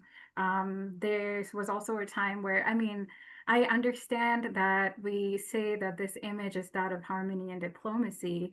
At the same time, how was there, and much into the future, 1940s, 50s, as we've seen, there is this idea, what did the dominant culture think in their mind when we thought of Asian people? And is that something we run with, or do we do away with it and we start afresh? Part of the reason why I've talked about AAPI diaspora and the racialization of Asian Americans and, the audacity of equality. We have the audacity of equality. We're talking about this. We're having a conversation because we want to know, could there be a new way of looking at things? Could we be included in that conversation? Respectfully, with kindness, with love, with conversation, with collaboration, not because we want to cross somebody just because we disagree or we don't think. We want to have a conversation about it. And your point of accuracy, absolutely. But I also ask, it comes from a time of violence and of a time where Asian people were looked as foreigners, as outsiders. The Chinese Exclusion Act happened, the Japanese internment camps happened. So much of history has happened that tells a very, very different narrative about the treatment of Asians in the United States. And I don't want to make the mistake of leaving that out. So yeah. And I absolutely and I absolutely do not disagree with that whatsoever. In fact, I don't have anything against that at all. What I do want to, and this is where we're early on in this discussion of the seal. So it is good we are taking this 10,000 foot view of this, of this scenario. But what I also want to, be mindful of is that this is the seal representing the people of Salem. So asking those same exact questions to the people of Salem throughout these periods of time, what was their reaction against the Chinese Exclusion Act? What was their reaction against, or what was their view of Asian people in trade at this time? Because we're talking about a symbol representing a community of people, not a nation. By a community of people, I mean the community of Salem, whether it is in 1839 or in a way today. So what is our relation? What is Salem's relationship then with Asian Americans? Has it historically been positive, or has it historically been racist, like a lot of what we've seen? Again, it's good we have this 10,000 foot view conversation about Asian American hate in America, but I also want to, keep reminding that it is about our local perspective and how that was treated. Absolutely. And this is precisely why I have a host of references at the end of my PowerPoint. I will email it to everybody. Just so that there are specific information about Massachusetts and New England, and why is it racially the way it is, lack of better, what cities are more diverse and things like that, and dynamics. So please take a look at it. I've worked really hard to put together some really cool articles and books and things like that in the presentation. So. And it's going in the shared folder, right? All this is going to be there? Yes. Okay. Yeah. All of it will be there. Good. I don't want to put anyone on the spot here, but what I was curious of to know, and Dakota, I'm only asking you this because of your previous job. If, and you don't have to answer this now, but I'm just curious to know your perspective of being the director out there at well, I mean, I think you can explain it a bit better to me as to the national park site that you were at. Sure. I think the first thing to put is the one that I was at was not a national park site. It was a not-profit that was founded by people who were incarcerated in the campus children. So obviously we come into this with our own bias, right? But I think that it is something that we thought a lot about as we sort of approach things, and also I think getting to something that you and Aditi were touching on really quickly is that you've got to not consider monoliths in any sense, right? And you've got to consider, I think, particularly, something that we found within the Japanese American community there is that the way that the different generations view this and the way that they responded to these historical incidents and these historical attitudes was very different as well. I think a lot of what it brings me to is we can get caught up in sort of the historical mindset on these things, similar as we can. And okay, well, I want to say I think there are valid points of view from the Asian perspective and the Asian American perspective right there. But we've also got to consider what the function of the seal is for us today, right? And I think that's a lot of what we asked ourselves about the Japanese American incarceration experience is, yes, we were fond of saying, like, the incarceration was different for every individual who went through it. They walked away with a different perspective of it, and you can't always reconcile every one of those single perspectives. But we also know that the incarceration means something to us in modern times, in the present day, and what we take away from it means something. And so we tried to sort of balance in between the history of that with also sort of, what is the modern use of talking about this? What is this a tool for discussing? I don't know if that answers your question, BJ. I think it maybe muddied it up even more. That's okay. I can, but yeah, it no, really it did inform our perspective. A lot of the stuff that we're talking about right now was very much on our minds. So Sorry. I was just gonna do like a little bit of a time check because it's Yeah. 5:47. So as much as I think we can continue talking about this, we have to move on for time's sake. So thank you so much, Christina. We really appreciate your time. So thank you so much. Um, is it okay if we email you with any questions or anything like that that may have been pending? Okay. Sure. Aditi has my email address, so you could share it with the group. That's fine. Okay. Thank you. Yeah, Thank you, Perfect. Christina. thank you. Thanks Thank so you. much. It's nice Thank to you. see you. It's nice to see you too. Thank Bye. you. Okay, so next item on the agenda is just a bathroom break. So let's take just 3 minutes. Let's be back in 5:51 and we will continue. Regina, before we leave for the break, Yeah. um, I do have to go to the CDC thing at a certain point, and because it's on a boat, I have to be there at a Oh certain yeah, time. I can't be what absolutely time do late. you yeah, what time is Probably ought that? to try and head out at 6:30. Is that going to hurt quorum though? And do we need 2, quorum? 3, 4, 5. No, we still have 6 people. We should be fine. I'll try to I fly through the rest apologize. of the agenda. It's really fine. It's these meetings are way too long. We need to make them shorter. Okay.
Okay.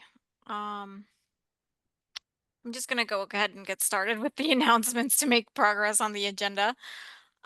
So the next item is to talk about just some announcements and updates. So we are continuing to hold some tabling events, particularly the farmers market. we have one coming up on the 21st, so that's this Thursday if I'm not mistaken.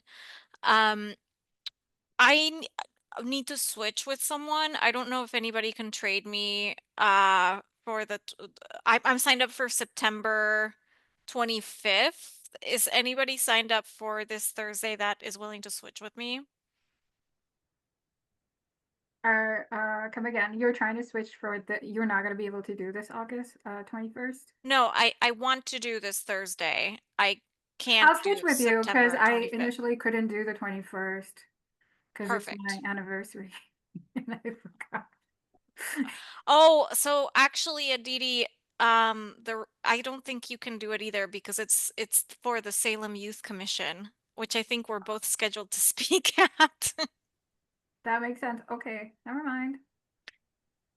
So who else is scheduled this Thursday?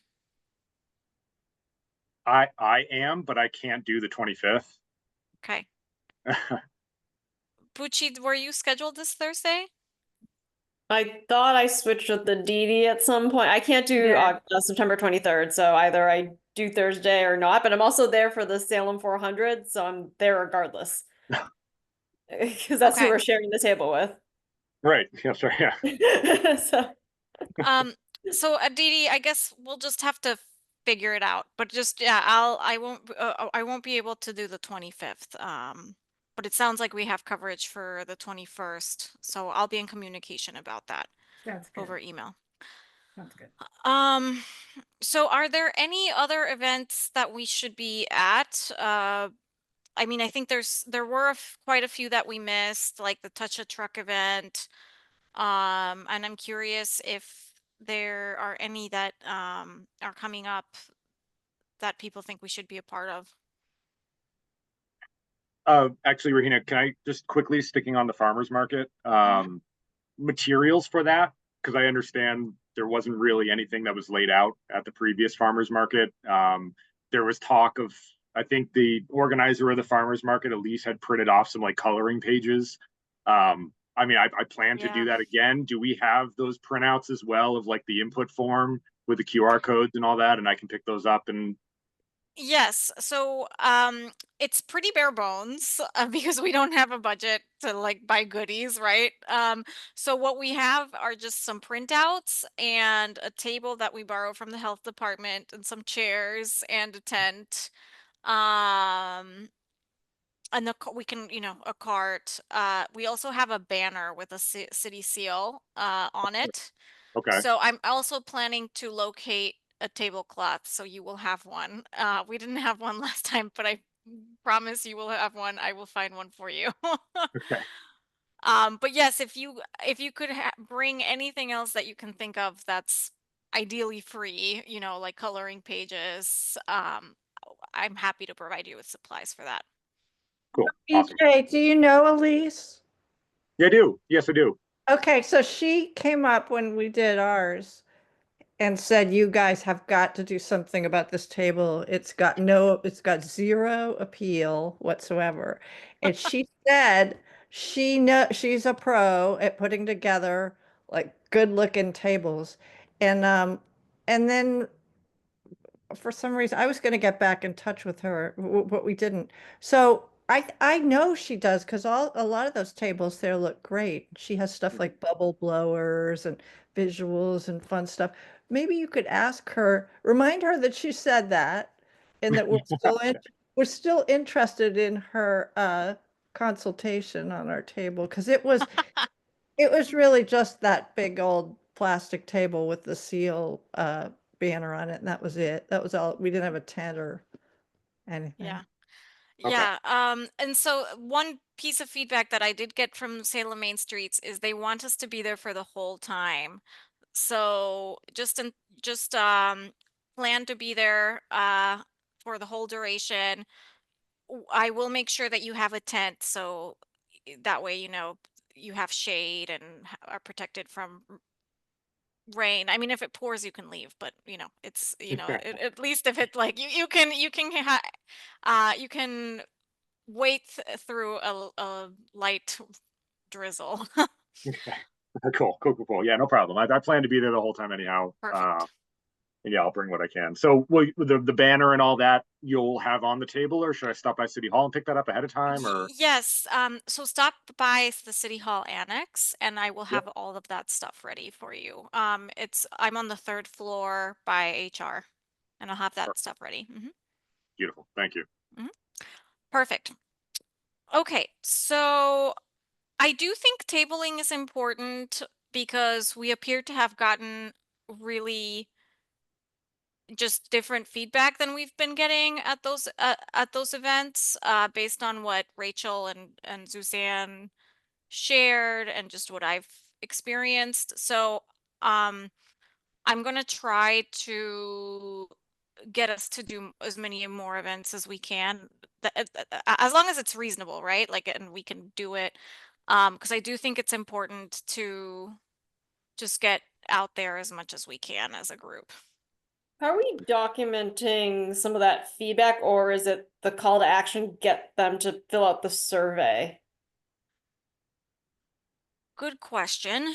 I think the original intent was to get people to fill out the input form, but now after today's meeting, um, I think we should get people to I think we should capture feedback another way. I mean, Rachel's, or does anybody have ideas on that? I think that having an open-ended thing to write down may not be such a bad idea, or a few words if they feel like don't have to identify their address, but if they are Salem residents or which ward, because that information is public record. Um, so whatever. Yeah, Yeah. to that end, I'll come up with a printout for at least this Thursday so that people can at least write down their notes. Something that I think we should be asking for that we didn't include in the form is race and ethnicity, because I do want to begin to capture that data, right? Like how many Asian American community members are we hearing from? That would be useful information, right? Based on everything that we've heard, and that was not something that we included in the form. Sure. Rahina, could I add one to that, which is age? Because we found when we were that young people Oh yeah. are very, very supportive of this. They very So supportive. I What think I'll happened? just include demographic data, so like race, age, gender, ethnicity. We can include veteran status. I'll just have a bunch of boxes. I have it from the form, so I'll just copy that over. The other thing I was thinking, the PEM, when you go to see the exhibits at the PEM, they have it's not a form, I think it's a blank sketchbook by the door where they have a pen and you can fill out your thoughts, like, what did you think of this exhibit?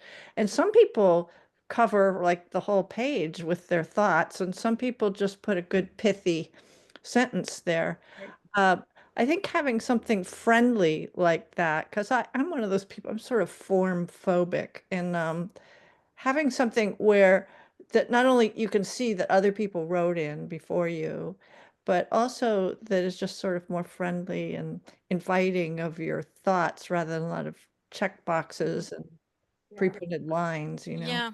And that is something that we did hear about in the equity audit that we conducted, is that a lot of community members, particularly community members from the Point, or monolingual speakers, sorry, I guess I specify like non-English speakers, is that people really don't feel comfortable pulling out their phone and taking a photo of a QR code. Like that really throws a lot of people off. We still have not received a single response in Spanish, which is also kind of disappointing, because we have tried to disseminate that in various spaces. So it just goes to show that a lot of community members just don't feel comfortable with that type of um, platform or that type of Right. method of sharing feedback. So I know that the mural competition is coming up for the day, when they paint the sides of that whole street. One of my former students painted those a a couple years, I think he got a, and they have a whole really nice festival down there with like food and music, and it's packed. And they might be open to letting us have a table down there when they do that. I think it's soon, though. I don't know when it. Yeah, Look at it. I know what you're talking about, Suzanne. I'll email Chantel and ask her. Um, yeah, I do think we need to get just more of those events, and try to do as many of them as we can before fall rolls around. Between Well, now and and October, essentially, well, the because LGBTQ community too, I think would be really happy to offer their thoughts. Right. Yeah. cool. All right, so I'm gonna try to speed through the rest of the agenda items because Dakota has to leave at 6:30, and I think all of us would appreciate to end at that time anyways. So the next agenda item, oh, I guess before we move on, I just wanted to give the floor over to Rachel to just follow up on a few items from June's meeting. Yeah, let me just grab that. I mean, I emailed everyone, so I'm just saying it again. I'm Okay. sure you Well, got I the guess email. just to speed things along, does anybody have any questions from Aditi's email? Or sorry, not Aditi, Rachel's email. Pardon. I mean, yeah, do we want to pass out flyers, I guess, is maybe one question I would have, especially if we're struggling to get Spanish speakers. I don't know if putting it up this, the Spanish version in like community centers would make any difference. Because I Yeah, am 'cause also wondering like how would they find it, like unless they were like specifically going on the city website, which no one ever does. Except for maybe like a handful of folk. and the printout is in both languages, right? So Yeah, if it's we were to just like, do tabling events, like you can theoretically hand this out and it's in both languages. So I'll do the form in both languages as well. I'm still open to the idea of posting them on lampposts. I mean, it's sort of like just if something we can physically do to get it in places that are outside of the digital means or place specific, like a community center, is just kind of like, what other option do we have? I mean, I'm willing to open to hearing to some, but I'm like I said, I'm willing to laminate a few of these. Put the Spanish side up in certain areas and the English side in others, however it might work out. But like, if we're really trying to struggle and we're struggling to capture, all the people that we'd like, I mean, the only way I can see it happening and reaching them where they're at is literally lampposts, unless there's another way you guys know, because I'm not quite sure outside of physical medium. yeah, I mean, the other point that you raised, Rahita, was about the QR code and how we also experienced that. Like, I was just there briefly when Rachel and Suzanne were tabling. Like, I don't know how many people actually complete the form after the QR pops up on there, because it's like a 3-step process, right? Like you go, it opens it up, you have to fill it out, and then you have to click submit. I made a point of looking to see if the numbers went up on that spreadsheet, and they didn't after whatever that number was after we had the. well, I think what if we had livelihood like in some some ways. Sorry, go ahead, Rachel. I was just gonna say, why don't we have something to fill out like there? That's like Yeah. the same thing. That's like a short printed version because it is short, and I think people were willing to fill it out, but like then to take a picture of it, think about it later, and like go online is a whole other thing.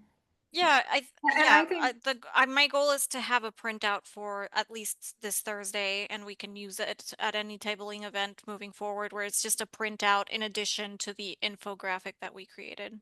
Yeah.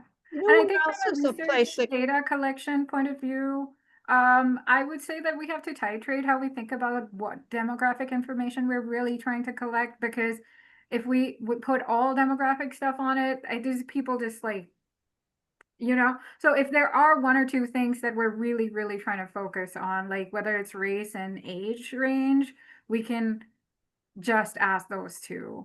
And we have a purpose for why we're collecting that information. And if we can state that when we write any kind of report or when we collate that data, right? It doesn't, you know, like because I think that like public surveys end up like asking like Way too many everything, like questions. income range and That's true. So I guess that's a really good point. The two that have come up are race and age. Are there any others that we really need to collect based on what we've heard so far? I mean, I guess just again, I think we talked about it, but just that they actually live in Salem, or like, Oh, do they live in yes. Salem? You know, Yes. I think that like we've gotten Mhm. so many responses, right, in the form now, but we actually have no idea who these people are. Yeah, yeah. Mhm. I It's guess also like we say, self-reporting. what ward do you live in Salem, and leave it at that. And that way you either say, I don't live in Salem, or you write the ward you live in. If you Yeah. know what ward you live in. Well, that's the thing. I don't know how many people know that. Yeah, I'm Just look fuzzy it on up. that. Yeah. With that, I like, mean, it's all self-reported anyway, right? So if someone's going to exactly. think that their voices are going to be listened to if they're out of Salem, then they'll just put I live in Salem, Yeah. and then who Yeah. knows if they are or they're not. Yeah, You know, absolutely. so Yeah. there's verification questions that are just going to be hard to. I don't hard think to we're doing investigative journalism here, you No, know, but if we're just trying to like, understand where the yeah. responses are coming from, right? Yeah. Yeah, You no, know, so absolutely. I was just joking. Okay. Well, yeah. and if we're there and they're filling it out, we're not going to have one person filling out 6 forms if we're sitting Yes, there. I mean, yes, Exactly. I think that's been one of our concerns, and we'll get to that in a second. So I'm just gonna hold that thought because we're gonna come back to that, Suzanne, Cool. in a few agenda items. Can I add one more place that might be a hot spot to Yeah, either sure. put a table or a bunch of brochures? Is I've been noticing a friend of mine has been trying to drag me to the Salem Senior Center, and I've avoided it, but there's a lot of traffic down there. Like they do a bunch of stuff down there besides things for seniors. They have like meetings and gatherings and all sorts of stuff, that might be a good place to, and people are just sitting around drinking coffee. They might want to fill something out. Yes, that might be a good place to table at one day. That's very low hanging fruit. I can very easily arrange that through the city. So I will certainly do that. That's a good I mean, we should have been doing that anyways. We have So monthly that's like okay. recycling events that might lend itself well. Like there's the book swap, which is in Fun's September. coming I have a up. couple of these things in my calendar. So The book it's the one swap. on, yeah, it's the one on Bridge Street, right? Yeah. Yeah. Yep, and they have a permanent table with a bunch of brochures too, Perfect. so we could certainly leave something quickly. Okay. Awesome. So I'll be in touch over email about these various events and try to get more on the calendar. And I will just ask that you volunteer for as many as you can, so that we can distribute the load. And yeah, I will try to be mindful of equitably distributing it. I mean, Michael won't be able to do any of them, and I guess that's okay. It is what it is. But like between the rest of us, if if we can just distribute the load as much as we can. Absolutely. Okay. So before we move on, I think we just need to schedule a maybe a couple, maybe more, of special meetings between now and October to kind of help us get through these items, like talking through the events and just progress on collecting feedback. So I just wanted to take a few minutes to see if we could schedule at least 2 more meetings between now and the fall, just to get some of these items covered. I think that Or, would be great. yeah, I'm fine with that. Great. So I'm just going to throw dates out there in an effort to keep us moving. So our next meeting is on the 15th. Um, can we have a meeting on the 8th? The first is hard because it's Labor Day, but maybe we could squeeze one in on Tuesday the 2nd. I We cannot just do set up the a 8th. I can do doodle. the 2nd. Can you set out a doodle? Because there's people who aren't on this call either. That's Yeah. true. Okay. So I'll just send out a doodle poll. That might be faster anyways. Okay, let's do it that way. I'll send out a doodle poll. The goal is to schedule no less than 2, maybe 3 special meetings between now and the fall. Okay. So wait, Okay. sorry, just to clarify now in the fall, you mean, so we have one in September already, and you want to do 2 in September and 1 in early October? Or like maybe just to talk it through, just so we know like when, Oh, you know. Yeah, yes, could we do, I mean, could we at least put one more date on the calendar? Just because there's just so much to cover and I'm just getting, And these meetings are getting super long also. yeah, I mean, these they meetings are always getting have super been. long and we have quorum, so maybe amongst us, we can at least decide one more meeting at least. So let's do September 2nd. How's that looking? Sounds like a lot of people can make that. Okay. Hang on. What time on September 2nd? Our usual time, so 4. Okay, yes. September 2nd is a Tuesday. I can't do a Tuesday because I work full Oh, that's right.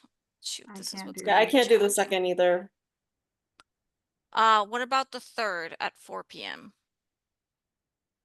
Fine for me. Hang on. Great.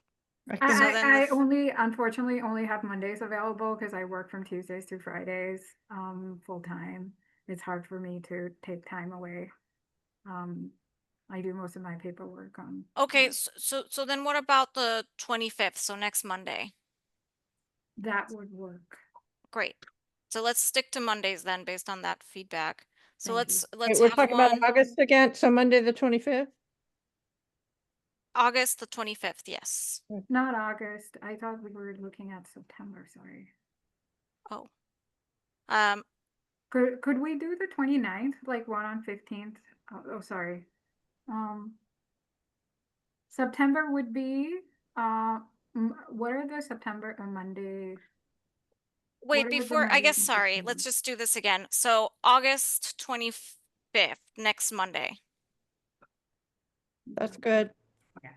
Yes. I'm just gonna have to wait and see. I'm traveling, so I don't yet know exactly what my schedule that day is. I mean, if I can, I'll come for a little bit. Okay. And then Monday, September the 8th at 4. Yes. Great. And then lastly, Monday the 29th. Please just give me a second. I'm just looking at my work schedule, make sure that I have nothing else. All of those but the 8th work for me. So I will go ahead with them. As long as you can get a critical mass on the 8th. Wait, so this would be all these dates, not either or?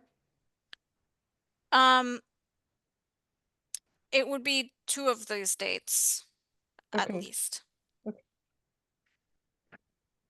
Okay, I'll send a poll with those dates and then we can move on from this. Great. Is it possible to do like the 29th of September at all, please? Which is a Monday. Or the 6th of October. I was already holding the 29th. Okay. So I'll send a poll and then we can go from there, Aditi, before we finalize scheduling. Okay, thank you. Okay. Thank you for that. So the next item on the agenda is just to have a discussion to determine the number of listening sessions and presentations to schedule in order for us to make an informed decision on the seal. So I'd love to open the floor up for discussion on that. I mean, are we setting a hard number? Is that what we're doing? Saying it's going to take X amount of experts to get us to the decision? Is that what we're doing? I think the purpose of this, based on because I think Aditi, you were the one who asked me to put this on the agenda, so maybe I'll let you speak to it. Yeah, I mean, maybe not the experts, but at least the listening sessions, like because like holidays and October Halloween does get really busy, and I don't want to overcommit. We're all full-time professionals, and this is a volunteer role all of us have. I thought that having like at least an aspirational number wouldn't be that bad. Like, you know, if we could do like 4 more listening sessions or 5 more listening sessions, because after a point, like, Are we better off just scheduling another one in this moment or another one or two just to I don't know. I'm just thinking out loud. VJ, what do you think? What are you thinking? Or what are other things? Well, I think I remember with the initial conversation around the listening sessions is that it was going to be at regular intervals, sort of like every 3 months, because we'll have had how many meetings, I guess, and now we're adding more, so it might be, more productive every 3 months or every 2 months or however it might have been. Just because, we're also talking about bringing in more experts, and these listening sessions are opportunities for people to, hopefully update what they've, their comments and or respond to those opportunities. Just especially because I see later in the agenda, there's talking about closing the public input form. So, wanting to, if we're going to be doing that, then giving more people the opportunity to speak up through listening sessions, I feel like should be the replacement. So, yeah. Dakota, go ahead.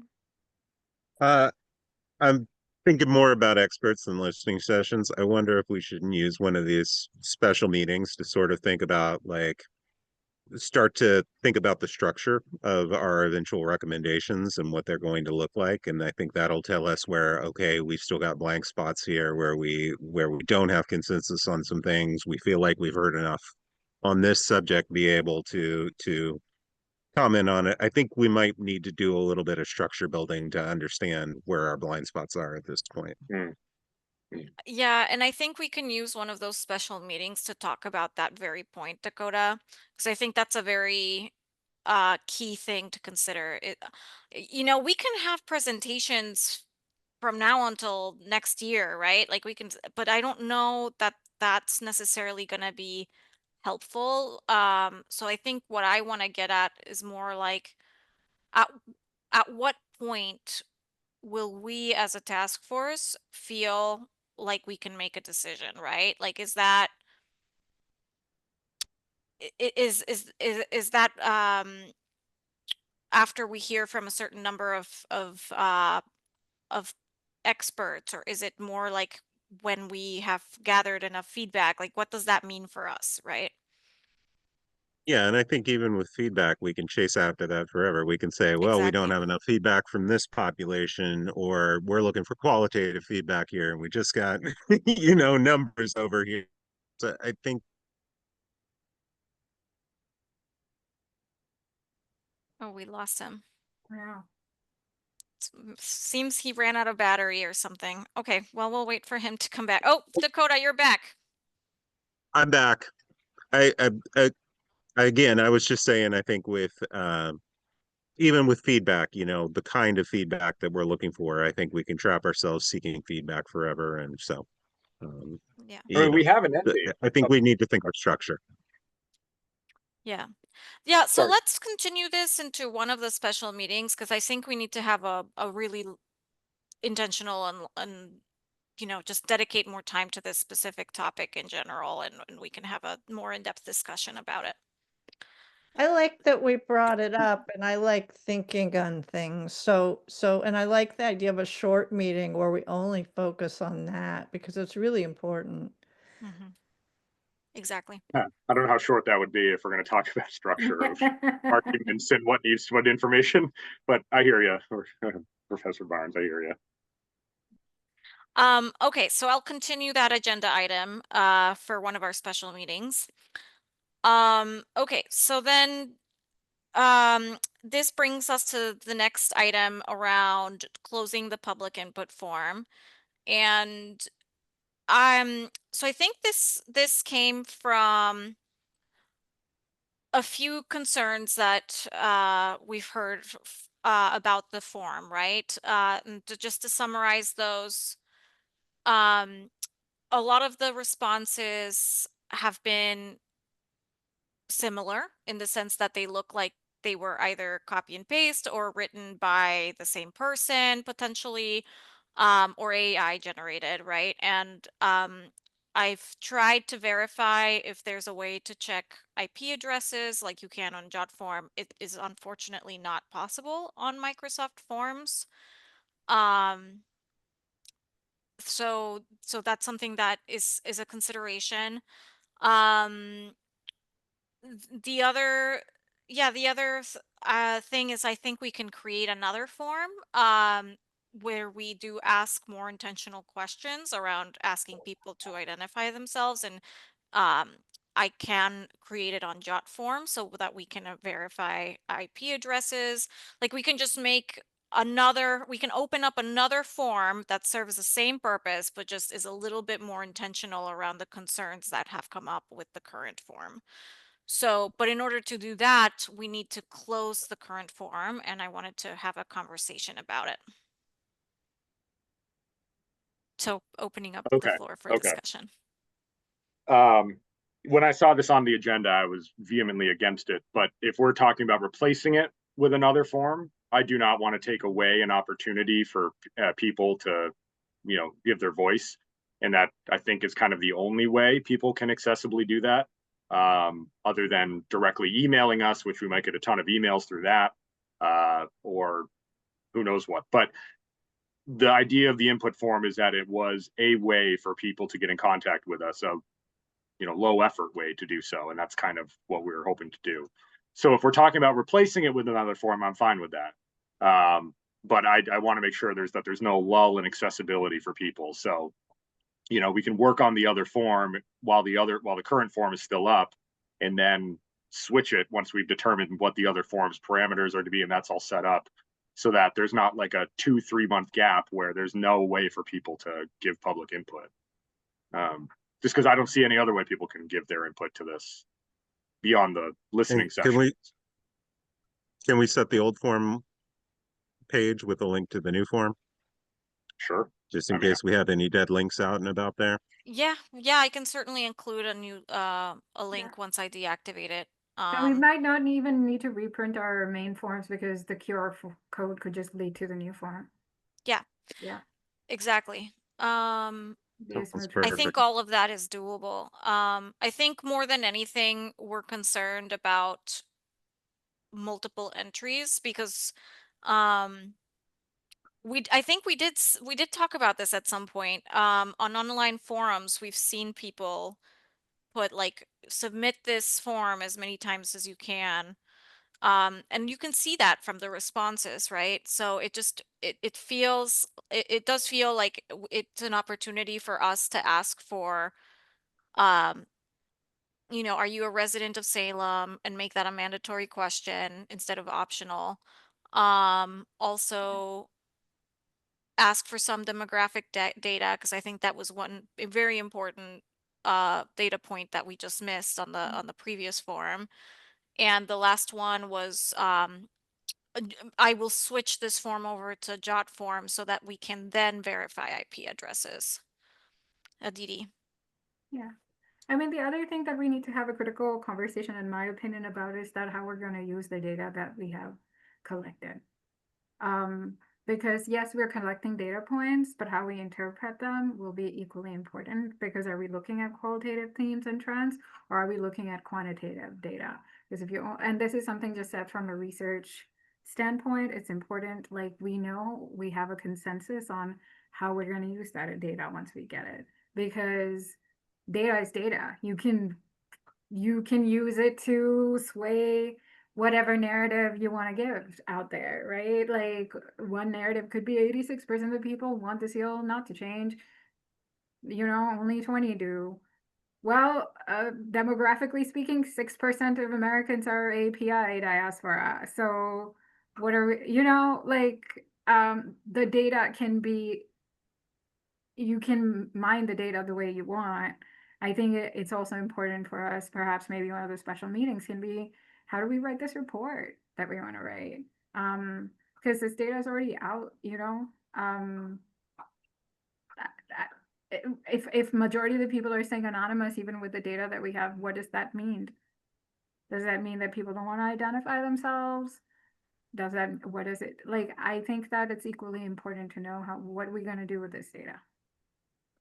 Well, maybe that's something we could think one about. of the things that I really took note of during your presentation is your speaker said that the AAPI community tends to remain silent. And I think if we're looking to get, and I'm looking to hear from more people from the AAPI community, if there's a way to maybe not gather, I mean, that might hurt us but so that people would feel comfortable leaving their thoughts without, leaving their name and email address and. Yeah, I think unfortunately we will have to keep making anonymity an option, right? Yeah. Which I think No, is absolutely. I think Mhm. it's more important to know what we're going to do with the data once we have it than to like, we don't have to the information we have it. Now it's our job, it's our ethical job to do justice to the data that we have. And we have to look at it from our perspectives. And, like we can all bring our expertise, we can all bring our informed decision and thinking. And I'm just proposing that we think about it. It's not an answer we have to give today, but we need to think about it. What do you want in this vessel, I think we can discuss that as part of one of the special meetings. Back to Dakota's point about how we want to structure that. I think let's maybe add that as a part of that discussion. Yes, let me just make myself a note. The special meeting agenda is getting longer and longer. Yeah. Huh? So I guess for the purpose of closing the current form, do we feel ready to make a vote on that, or do we want to continue that? Or are we comfortable with just replacing it with the jot form? I mean, I don't mind replacing it with a jot form and adding for demographic data that we talked about, yeah, which is making specifically the race and age. amendments and yeah. I want to be clear on our language. We're not closing the current form. We're closing the platform that it's hosted on so we can move it to a platform that has better data and collects some additional stuff. Right. Correct. Or like until we're ready round to two. close it completely. I mean, do we want Right. to change any of the questions? I think is another. I mean, that's why I'm like, maybe we need more time to think about it because Right, because we maybe were very speedy when we put that together, Rachel. That makes me nervous that we're just gonna I Well, think we no. a lot. Oh, sorry, Suzanne. No, I don't, and that's where I think, it was a first draft, right? I'm actually much more happy that it was out there sooner so that we can figure out how we can narrow our questions, and that's exactly the conversation we're having now. So yes, it was done quickly, but also we didn't know where to start from otherwise. So I think that's sort of, I think we did exactly what we should have done, but now we have more of a clear idea of where we should go. yeah, I would love. Sorry. No, go But ahead. yeah, I would just love to have like some questions that are a bit more reflective because I think that it's like people are just like, yes, I like this, or like, no, I hate this idea. But like, yeah, I think now we have a lot more information out there for people. We've had a lot of presentations, and I think, adding like a few deeper questions around like, I don't know, what we feel that like the seal should, I don't know, I just feel like there's so much more that we can add. And yes, it could still only be like 3 or 4 questions, but I think that we can dig deeper. Okay, so what I'm hearing is we need to continue this because we don't feel ready to vote on this, and that's fine. Dakota, it is 6:30, so if you gotta head out. Yeah, I was going to say, I do have to hop off. Do you want to jump ahead and talk about Dr. Lee for a moment? Yes, let's jump to new business because I think you had a few things to say on that. Yeah, go ahead. Sure. So switching to new business. I just briefly wanted to introduce Dr. Erica Lee, who's going to be speaking at the, I got to look up the date, September 21st, correct? Or no, excuse me, 15th. 15th. Yeah. Sorry, looking at things wrong. Yeah, someone which is great of my acquaintance from my work with Heart Mountain there. She is a professor of history at Harvard, has written many great books about the Asian American experience, including The Making of Asian America, and also America for Americans, which is about the history of xenophobia in America, which is absolutely fantastic. I think she'll be able to shed a lot of that historical perspective on this that we sort of touched on tonight. But I also know that she has been delving into these particular stories as well in preparation for addressing this task force. And so I'm really looking forward to what she has to say. Perfect. Thank you. Thank you, Dakota. Yeah, we're Have a good looking night, all. forward to having her. Good night. That's Bye. September 15th. September 15th, Monday, yes. Okay. Okay, so moving on, I wanted to have a discussion on when to schedule the next listening session, but it sounds like we're gonna be able to schedule a special meeting for next Monday. So I suggest we maybe continue to that agenda so we can spend more time talking about it. Does that sound good to everyone? Okay. Yeah. And then so we're gonna continue that as well. Then the last item on the agenda is, and maybe we shouldn't, oh, we also need to continue this, but scheduling presentations through the end of the year. We do have Michael Fiener's presentation in the September meeting, as well as Professor Erica Lee, based on Dakota's suggestion. So we have two presentations in September. I did reach out to the Peabody Essex Museum, and I've followed up with them twice. They said they were going to have some speakers for us, but they have not confirmed anybody yet. So I just wanted to let you all know that I have reached out to the PEM very intentionally to have them recommend experts, and have not heard back yet. Was your ask a specific topic? I think I kept it pretty open-ended because I didn't want to narrow down the options too much. Just anything related to the city seal. So I kept the language pretty vague. Okay. Can I ask what happened to, so even though the person that has all the information at City Hall on the seal isn't able to meet with us, could they box that up and send it to somebody on the task force, and so that we'd have it available to The us? person is Eileen, right? She's the clerk. She's on leave for the foreseeable future. I have no idea if she's even coming back. So right now, the person who is filling in for her is the assistant city clerk, Maureen, and I can certainly ask if Maureen can put that information together for us. I think Beth has already asked for that information at least once, so I'll just follow up. I just want to flag that, you know, Maureen is filling in for Eileen, so it won't necessarily be like she won't have the same amount of knowledge as Eileen, right? So it's like we're asking her to fill in for Eileen as best as she can. So I just wanted to make sure that you all knew that and be transparent about that. Like it's information that Eileen would primarily be the one who has access to. Well, that's still better than what we've got now, Regina, which is nothing. Yeah, yeah. I'm also I think I also mentioned that just because I'm aware of the fact that it's Maureen is also really busy right now, right? So we're asking her to kind of take on this huge task to put together information for us, which is fine. We can ask her to do that, but it's a piece that I think also plays a role here. I mean, I think VJ also presented on like the history.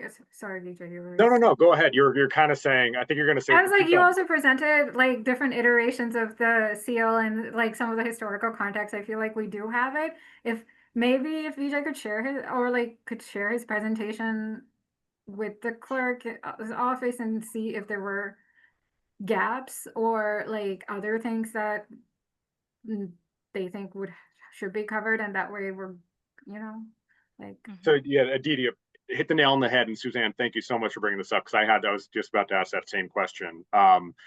Because so I gave the history on just the general history of the city seal, but there have been a lot of changes that have occurred that I had hoped Eileen would be able to speak to, but since she's not able to, I'm also then uncovering more changes within the seal, like the Ross Turner thing, for example, and the original images I got in from PEM. And so I had hoped that, I could work with Eileen, but if not, in place of, I'd be more than happy to work with Maureen to give sort of like that updated version, because there's many other questions I have that I feel like only Eileen would be able to answer, but can't do that. Yeah. So how can I think that would be a lot more feasible, right? Like if I can put you in touch with Maureen, VJ, and if you can more or less give her a guidance on what to look for and where to start, that would be a huge help, right? Definitely. Yeah, because I guess just to give you all some internal context, like Eileen's position, she's the city clerk, which is one of the it's one of the biggest roles in the city, right? Like she holds a lot of contextual knowledge, and I think Maureen can definitely fill in a lot of the gaps. But she's also, stepping into this huge role, and so like for us to say like, hey, can you please take on this special project and look up all through all your records and look for different versions of the seal, like that's a really that's going to take a lot of time, right? For someone who's stepping into the role. It doesn't mean that we can't do it. I just think if VJ were to offer support and guidance, that would go a lot better. Well, it sounds like VJ has specific questions. It might be easier for her to just answer 6 questions than have to assemble a whole big pile of material all by herself. And I'm more than happy to dig through material if she doesn't have the time to. I mean, I'm willing to offer my support to give a holistic presentation on how the seal got to where it is visually today, in lieu of Eileen not being, and that contextual expert not being there. Absolutely. I was kind of hoping she would.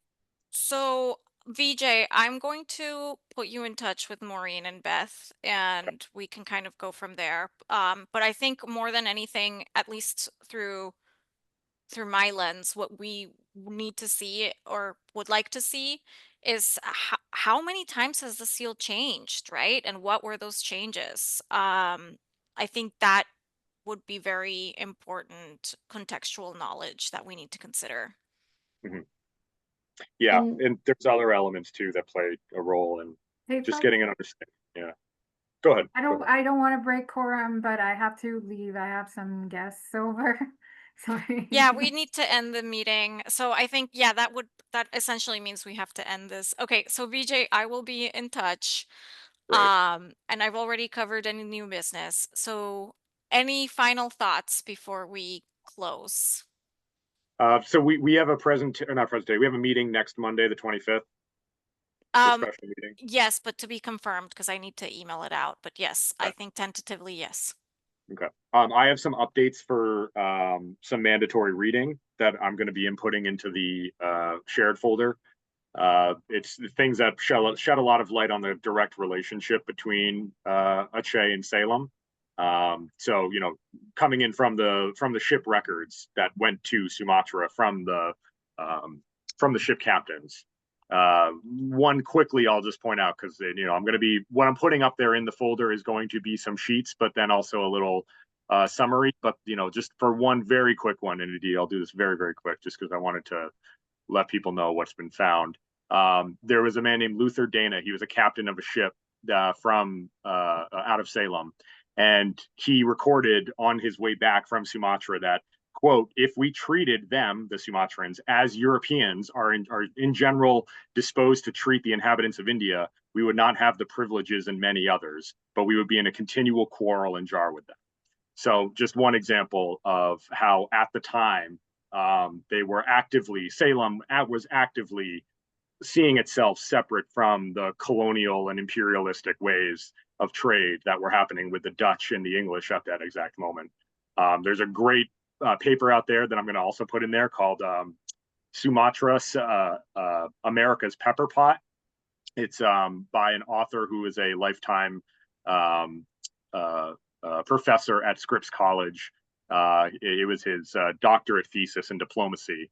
And I mean, you talk about footnotes, this thing is chock full of it, taking direct sourcing to a new level. So I'm going to put that in there. I'll explain more about it in the special meeting because there's things I want to pull out and share with people publicly. But just giving you a heads up on that right now. Yeah. Well, perfect. Thank you so much, VJ. And yeah, just if you wouldn't mind, please just send us a summary and or not a summary of the content, just like an email reminder with Yes, all yes, what yes, you've yes. shared. Yeah. Yes, indeed, I will. Yep, for sure. Perfect. So with that, may I entertain a motion to adjourn? Yep, I second that. Okay. Third it, All fourth those it. in favor? Great. Thank you, everyone. Bye. Thanks all. Yeah.